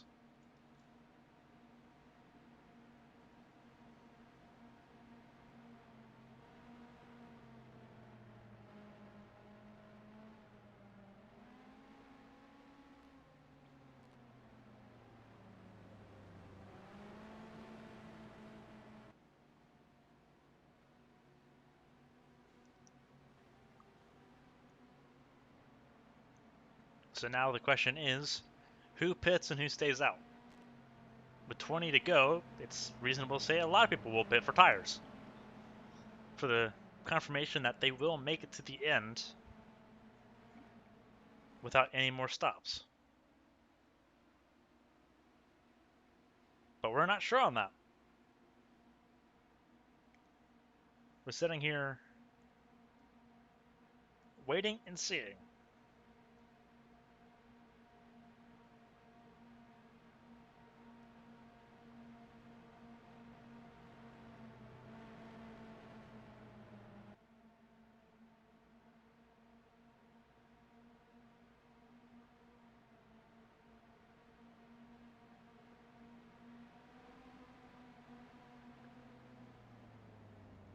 So this will be the moment of truth. Who's going to come in? Looks like Kenosha will. Looks like all of the leaders will come in for tires and fuel. The smart move. I guess now the question is, who won't come in? It's like everyone's going to come in for tires.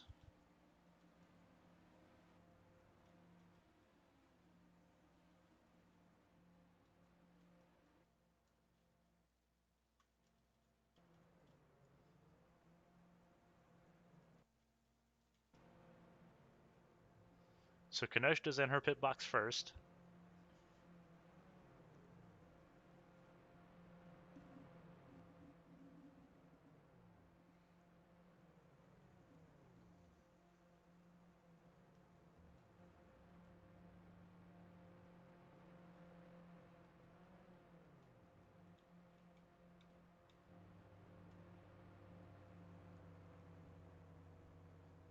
Here we go. Here's going to be Kenosha first out. Then it's Cameron Jackson second out. Cat Dove Racing 1-2. Simona LaRoe third out. Jesus Cristobal fourth. A lot of people making a gamble.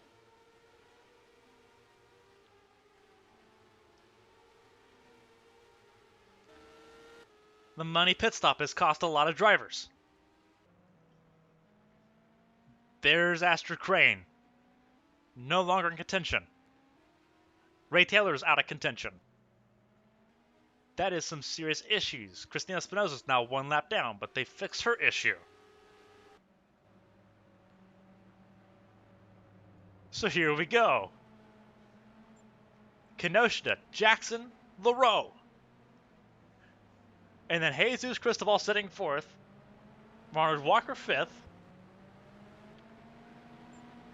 Nicole Leckie sixth. Seventh is Kaylee Zappa. Eighth is Tyler Parker. Ninth is Sakura Ishibashi. So both of the Impulse cars still running are now back in the top 10. Then it's Cody Blackman, Patrick Marcelli, Andrew Draco, Alicia Kovalkiewicz, David Wessel, Isabel Espinosa with a bad pit stop as well. Then it's Astrid Crane pulled from second place with a deplorable pit stop. Moves her closer to the tail end of the field. Natalia Kurchenko remains in the back, as does Ray Taylor. Ray Taylor was third going into the pit lane, comes out 19th, 18th, excuse me. 19th is Stephanie Porter-Kelly, and then 20th, one lap down, is Christina Espinoza, who caused the caution for her parking just after turn 1. The top 5 just shuffled dramatically. Cameron Jackson, who has not had a podium all season, has not had a podium since November 2018, now sits behind his team leader, Kinemitsu Kinoshita. Simona Leroux has never been on a Champ Car podium. The F1 ace has 6 F1 wins, but has never been on a Champ Car podium in 2 years.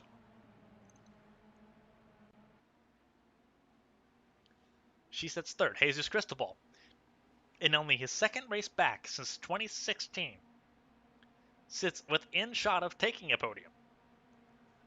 Then it's Ronald Walker and Nicole Lechty.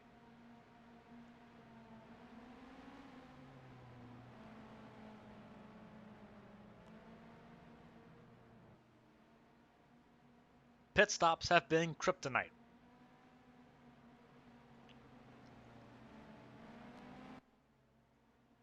And a lot of the faster cars have not had the fastest pit stops.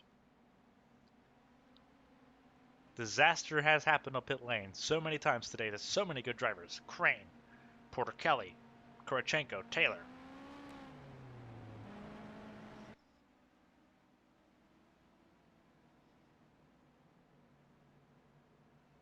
And that was the one stop you didn't want it to happen on.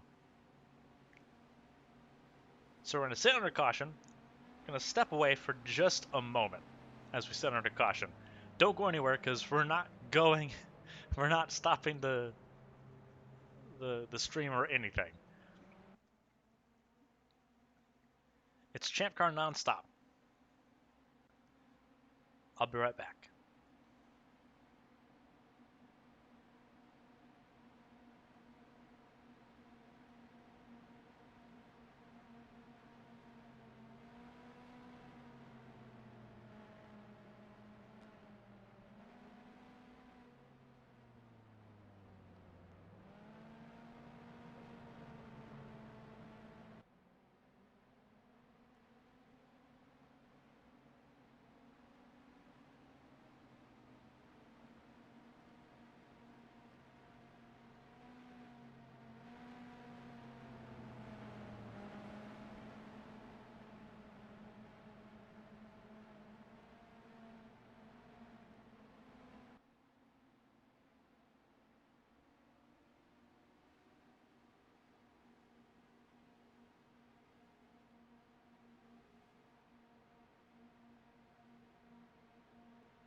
Final lap of yellow for the 5th time before we go back to green. It's Kenosha, Jackson, and LaRoe, top 3. Jesus Cristobal in his 2nd race back since 2016, setting 4th. Then you have Ronald Walker 5th, Nicole Lecty 6th, 7th is Kelly Zappa, 8th is Tyler Parker, 9th is Sakura Ishibashi, 10th is Cody Blackman. So Apex Racing Team, somehow, some way, have found a way to possibly get both of their cars into the top 10.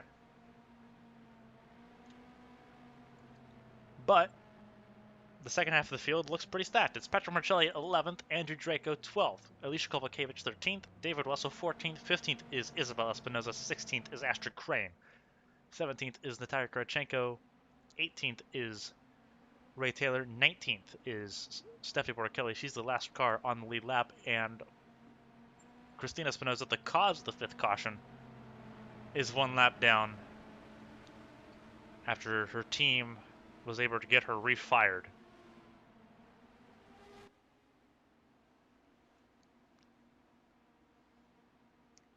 We're going back to green flag on lap 71. Will be 15 laps to go.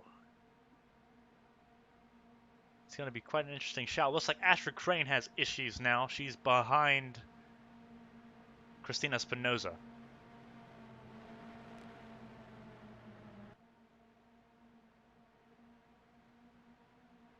So mechanical issues and a lot of heavy-footed driving have been a predominant storyline of this race, and it's given Cat Devil Racing a 1-2 with all 3 of their cars in the top 10. Kelly Zappa sitting 7th.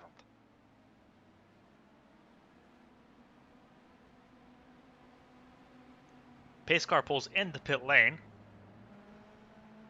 Coming out of the final corner will be Kenosha leading this field. It is a Honda 1-2, then a Mercedes 3-4, 5-6. Then Alpine with their top 2 cars sitting 8th and 9th. Kenosha waits really late.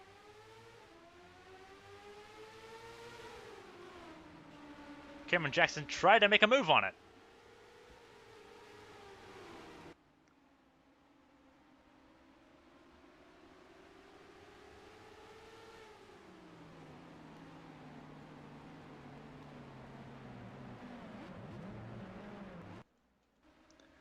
Crane's in the pit lane. Her race goes from bad to worse.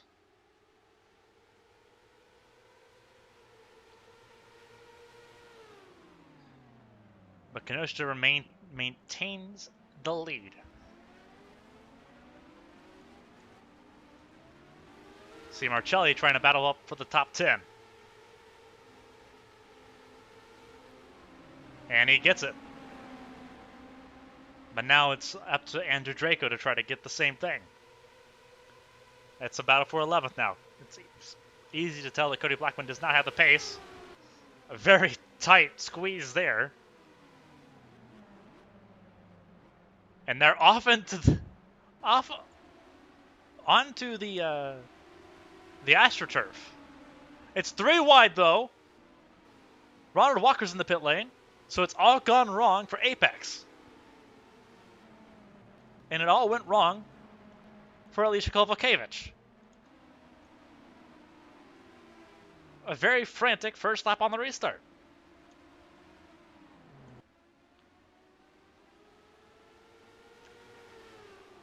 Kenosha maintains the lead. It's still a 1-2 with Highlight Racing's Simona LaRoe sitting 3rd. Cameron Jackson's looking to the inside. It's going to be an interesting battle. Cameron Jackson, its teammates battling here for the lead. But Kenosha maintains it just like what she did with Astrid Crane. LaRoe wasn't close enough to capitalize. Jackson was able to kind of negate it. So we've seen 3 wides to the final corner. And we've seen side-by-sides through some of the tightest sections of the track.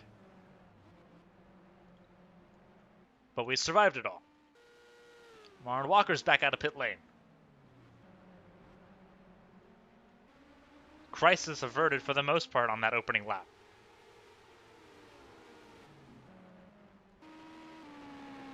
But all of that mess put Patrick Marcelli back to 9th. Cody Blackman remains 10th as he tries to battle off Andrew Draco. It's still a side-by-side. Cameron Jackson definitely going to give Kenosha a run for her money. The two longest tenured driver for Cat Devil Racing. And they're still side-by-side.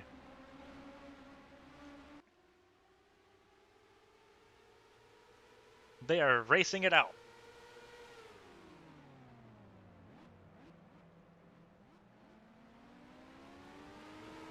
We've seen teammates try to battle it out before. It didn't go so well. That was Cherokee GP, and we saw Keisha Fox retire from it.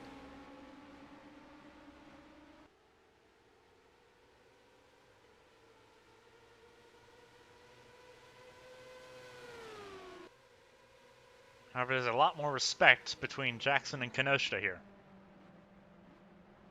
They're going to try to battle it fairly, but try to battle hard, as we've seen before.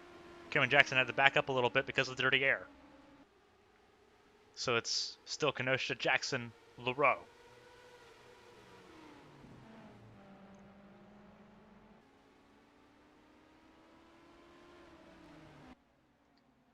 All of the top three needed. They're the ones that have been driving these cars full-time this season. None of them have significantly great point standings right now.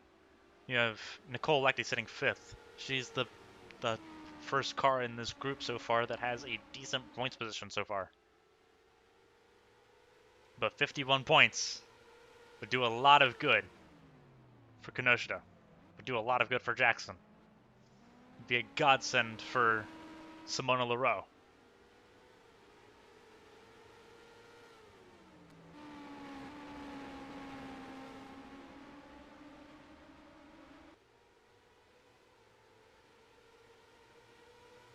See how bumpy this back straightaway is. Cameron Jackson closes the gap back up again.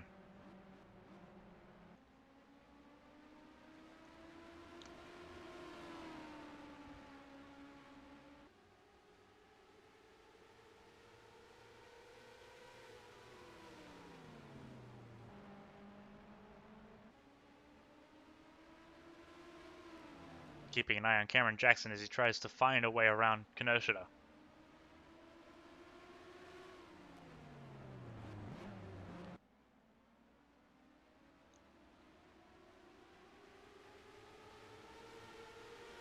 He's having to back up a little bit. Simona Leroux is going to try to take advantage of it. Try to bring Highlight Racing their second podium in the year.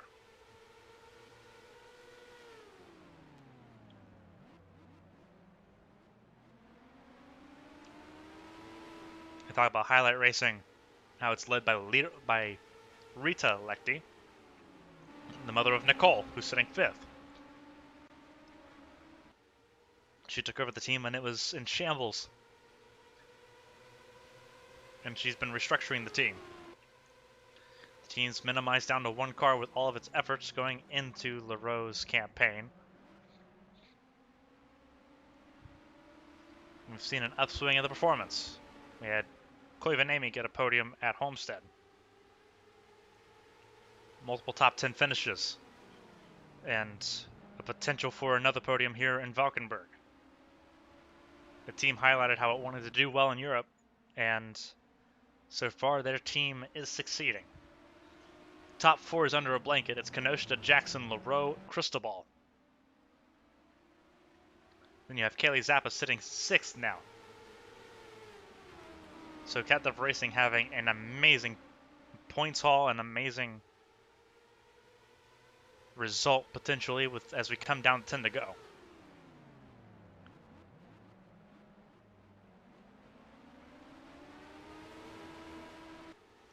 So we're looking at 3rd place, Leroux.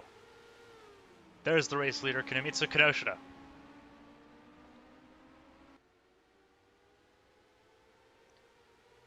Cameron Jackson has had to back up, but it's given Leroux room to pounce.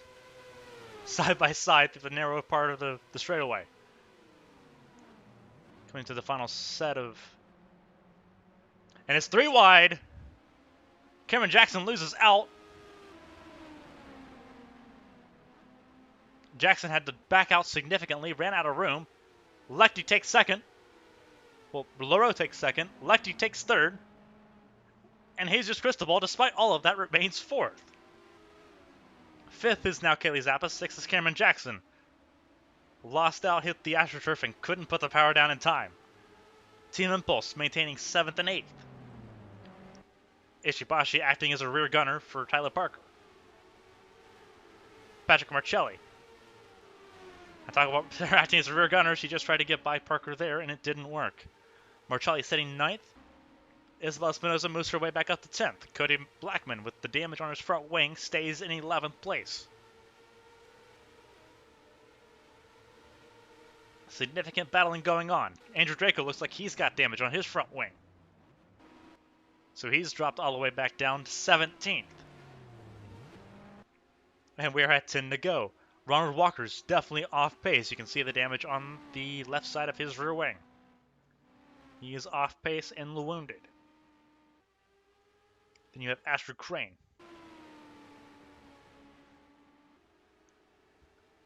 The battling is intense.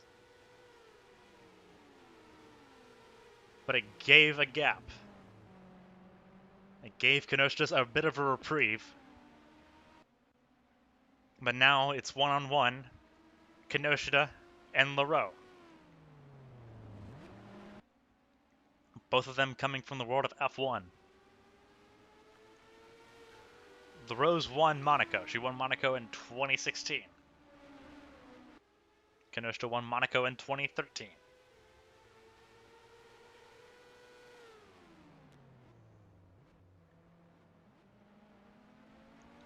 There's mutual respect between Leroux and Kenosha. But they're about to battle it hard for equally important results. Kenosha's looking for her first win since, really her first win in years.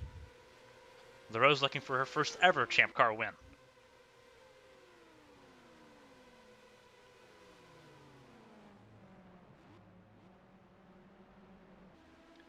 Then you have Nicole Lechty looking for her first podium of the season. Cristobal had to back off. Dirty air pushed him way wide. Tires are becoming a factor for those that are pushing harder than others.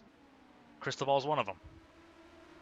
Kaylee Zappa still on his gearbox. Cameron Jackson lost out second in that three-wide exchange. And there's trouble. There's trouble. There's trouble. Caution's out. Lechty had issues. Electrical issues.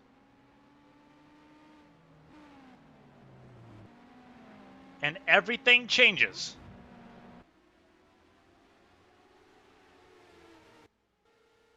Everything changes.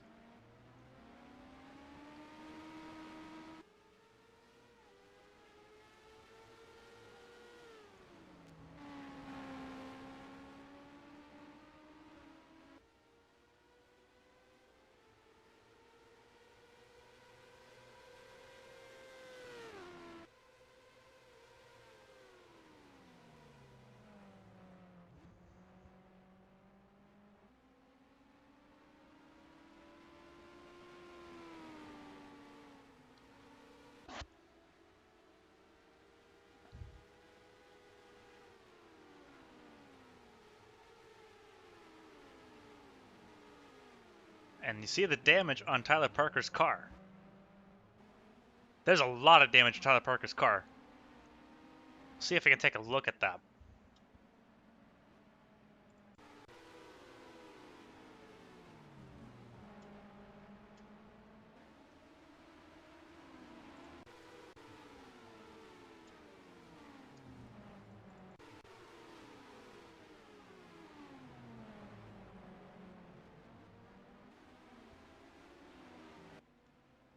So Lechty had issues here. Looks like it's the next lap. Here we go.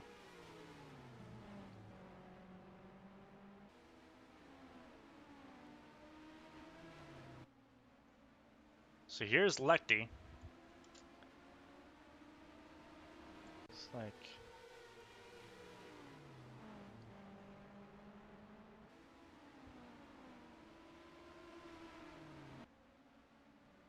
So here we go. Yeah, she has issues immediately. And she tries to get out of the way. She thinks Parker's going to follow Jackson. And that is a hard hit.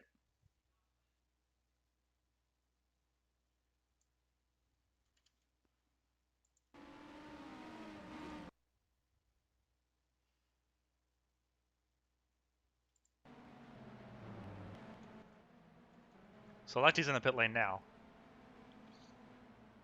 A lot of drivers are not going to pit this time. This race will go green with about 3 laps to go.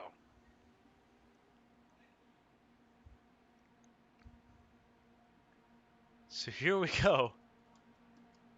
This is going to be a very intriguing finish.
So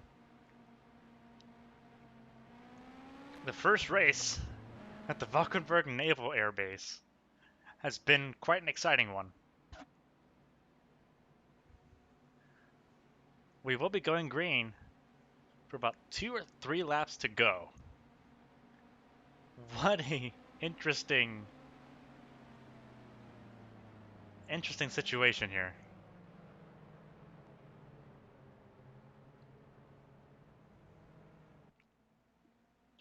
Kenosha's led from lap 48 onwards. But now she's going to have to do all of that defending one more time. It's Leroux, then Cristobal, then her teammate Zappa, and Jackson. Tyler Parker stayed out, but he's got damage. He's not going to be a factor. Sakura Shibashi's going to have to make a decision either to play rear gunner for Tyler Parker or to try to get rid of Tyler Parker and go for the top 6 finish. Patrick Marcelli sits 8th. Isabel Espinosa sits 9th. Cody Blackman once again will be restarting the race in 10th position. 11th is David Wessel. 12th is Ray Taylor. 13th is Natalia Kurachenko. Both Taylor and Kurachenko have been second at various points in this race. Andrew Draco sits 14th. Porticali, who has the most laps led undisputed as well as pole position, sits 15th. 16th is Ronald Walker. 17th is Astrid Crane. 18th is Alicia Kovalkiewicz, who just pit. And 19th is Nicole Lecty, who had a power outage in her car and is now sitting last car in the lead lap. And Christina Espinoza is still 1 lap down, almost permanently stuck in 20th position.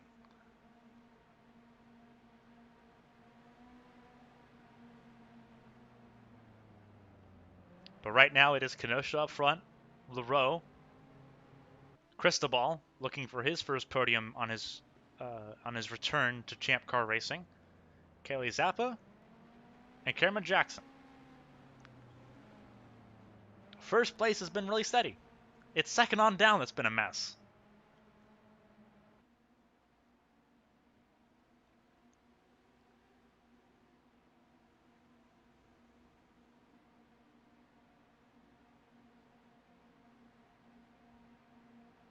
We started with 24.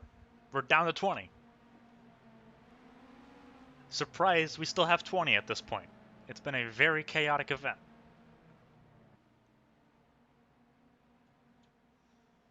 Pace car is staying out for at least one more lap after this one.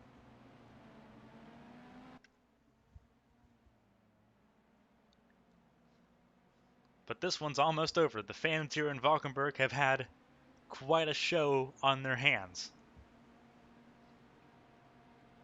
making proper usage of the naval base, which is sat defunct for almost a decade now. This race surely will have the eyes of the Dutch Champ Car fans and the Dutch racing fans in general. Bit of an inspiration for those wanting to race in the Netherlands but didn't see F1 as a viable option. Here you go. Here's a home race. Something they aimed for, and it's very successful. It's a very clean facility and a very popular facility. A lot of fans in force for this one.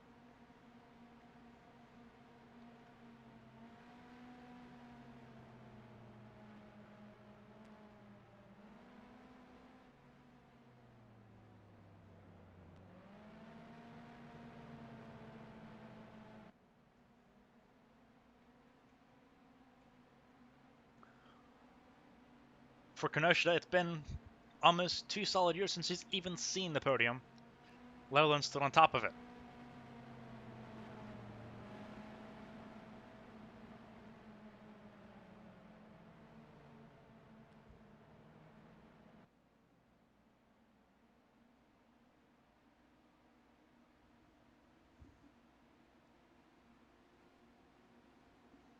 Her last race win in the European continent was in F1 in 2014.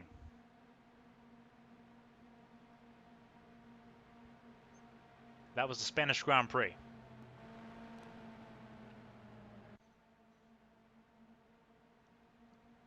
But the European fans remember Kinoshita. They remember the 2012 Formula One World Champion. And they definitely remember Simona Leroux, who just 3 years ago was racing for Audi in Formula One. A lot of Champ Car fans remember Jesus Cristobal for his race wins in 2016 and his podiums and being part of the closest finish of the year in 2016 at Lausitz. A lot to fight for in the top 3. A lot to fight for if you're not in the top 3. Kaylee Zappa wanted to be a part of the podium. So does Cameron Jackson. He was there at one point. Cameron Jackson has a bit of a reprieve knowing that the car behind him, Tyler Parker, has damage. It's going to be a 5-horse race with 3 to go. Looks like it might be, 3 to go.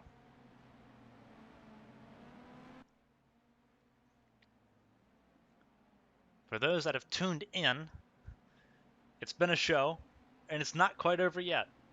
These last 3 laps will be some of the most insane ones, if the last restarts have had any indication. These caution laps help a lot with preserving tires. These tires can go about 32 laps. They've only needed them for 15, so they've been able to burn through them a lot.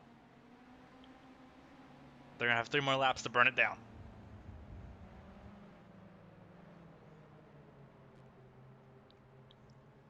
Looks like it's going to be mostly 2 laps to go when we go back to green. It's going to be a natural green-white checkered, as people will call it.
See the car is wrapping around the final corner. This should be the final lap of safety car coming up. After this, we'll have a sprint to the finish.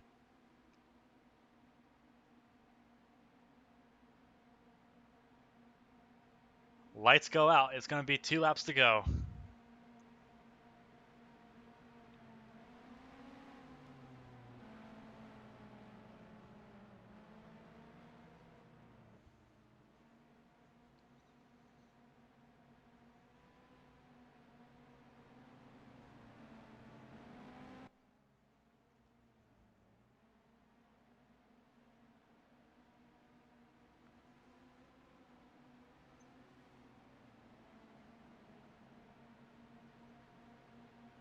There's a lot on the line for the top 3. Kanister hasn't won a champ car race since 2017. It was the 2017 Indy 500. Simona LaRose looking for her first win. Jesus Cristobal is looking for his first win back in almost 5 years. Kaylee Zappa is looking for her first win of the year. She's been on the podium and she's won multiple races in 2018. That was as a rookie. Cameron Jackson won in Manhattan in 2018.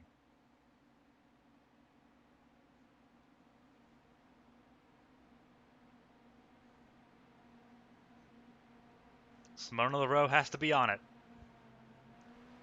She knows exactly what Kanister can do. Kanister has a wounded car. She's got to pressure a mistake or be very, very bold and brave. But it's Simona LaRose.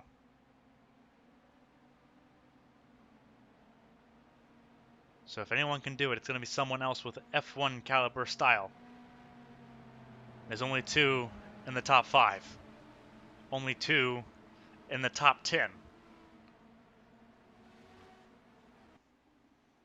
Where does finesse stop and when does brute force begin? We might be finding out in the next 2 laps.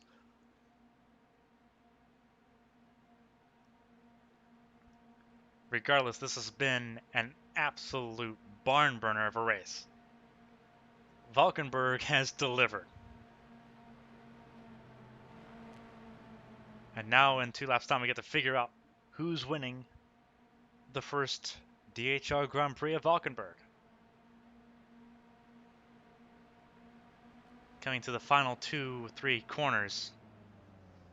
This is the final corner. 3rd to final corner, coming to the next to last corner. Pace car will pull into pit lane for what will hopefully be the final time.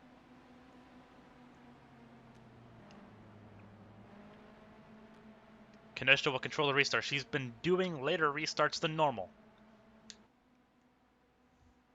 How late will she let it go this time?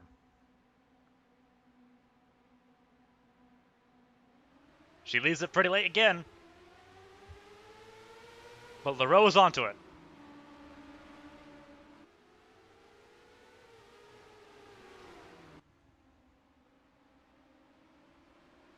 So here we go.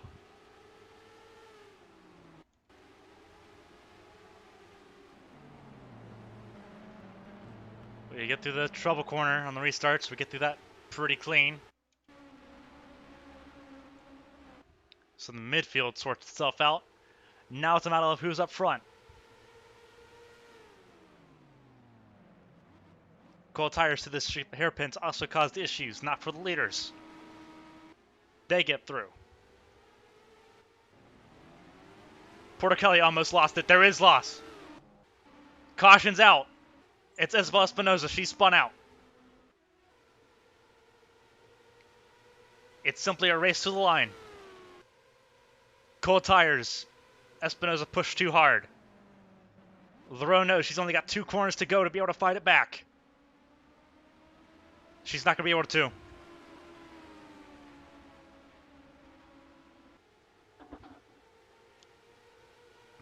She takes the white flag. Checkered will be under caution.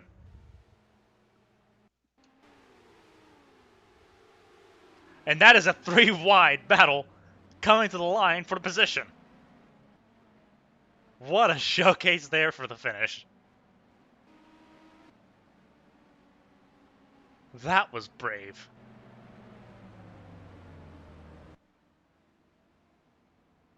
A little bit of contact there between the 17 and 33. Wondering why that was for. We will take a look at that.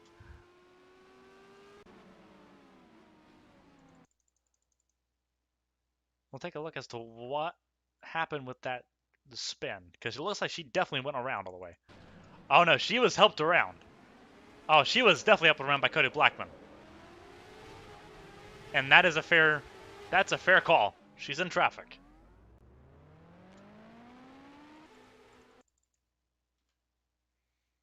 That is absolutely a fair call. She's in traffic.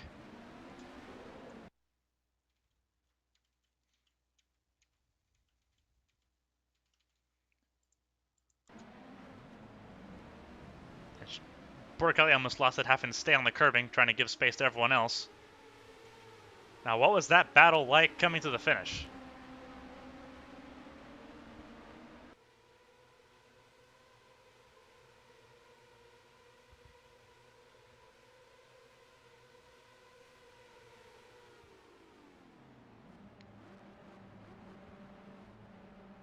It was because Karchenko went to the AstroTurf.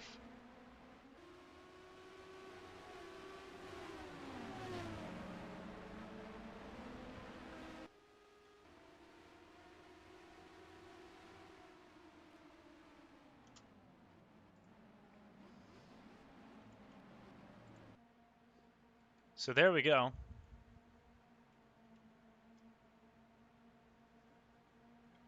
The final lap will be under caution. 7 yellows defined this race, but it was otherwise really action-packed. Interesting seeing the drivers try to handle the fresh asphalt that we saw with the hairpin, as well as the very bumpy and abrasive concrete.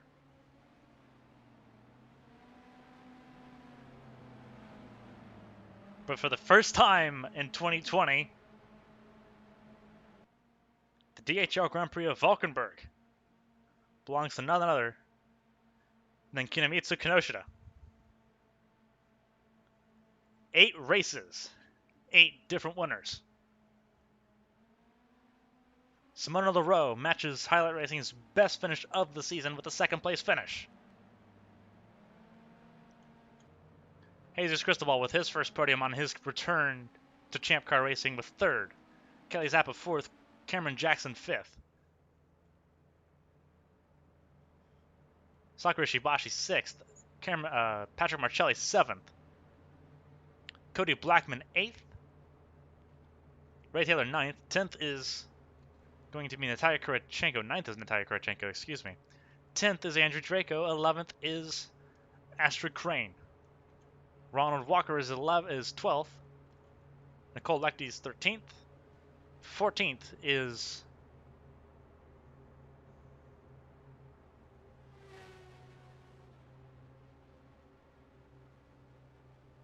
so there's your results.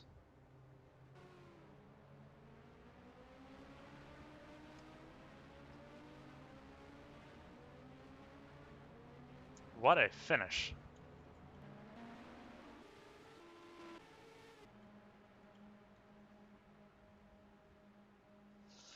What a race.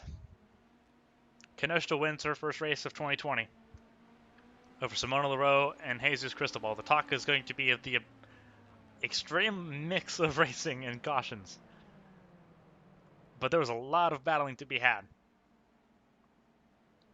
For a first race at a venue that no one's ever raced on before, that's impressive.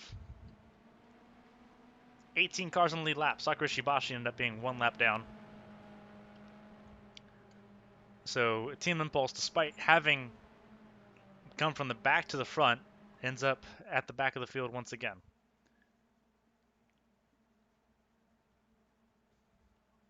But this will mix the points up for sure. Stephanie Porter-Kelly, the points leader coming in, sitting 14th. Andrew Draco sitting 10th, sorry.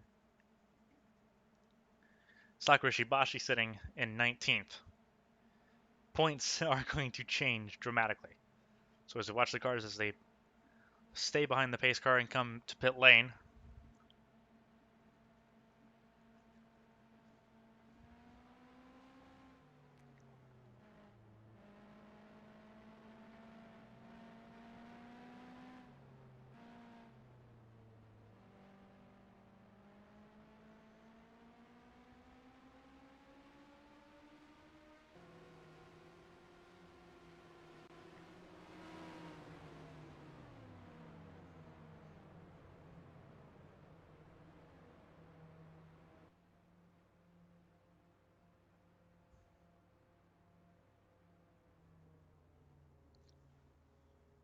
but congratulations to Kinemitsu Kinoshita, back in a Champ Car's victory lane.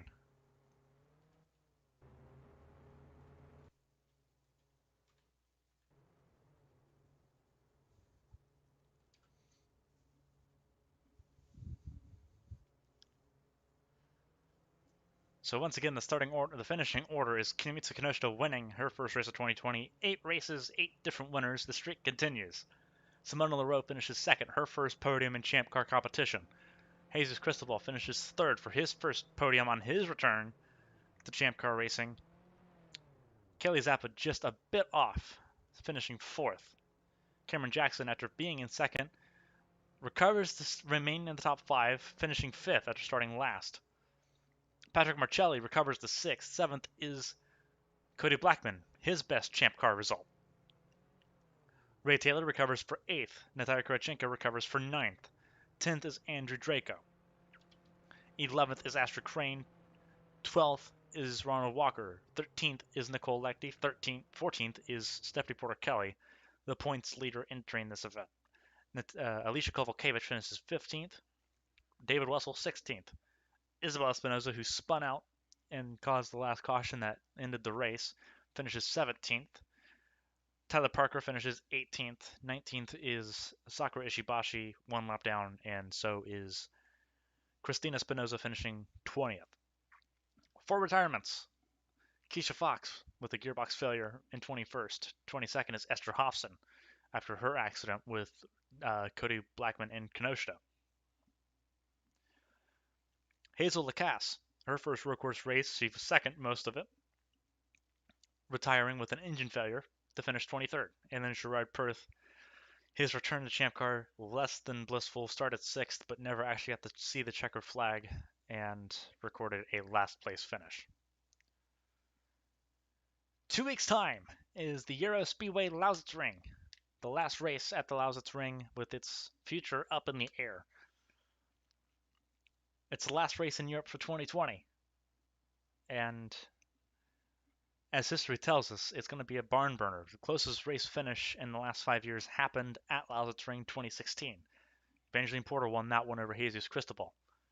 Can Cristobal reverse that fortune, or is it going to be another winner? Is it going to be 9 for 9, or is one of the previous winners going to break that streak? A lot of questions to be asked, but until then we have to wait. 2 weeks' time, June 21st. For Clayton Hardy, well, for for Champ Car and Horizon Corporation from Valkenburg. I am all screwed up, aren't I? From Valkenburg Naval Base here in the Netherlands. For Champ Car, I'm Clayton Hardy, and we'll see you next time.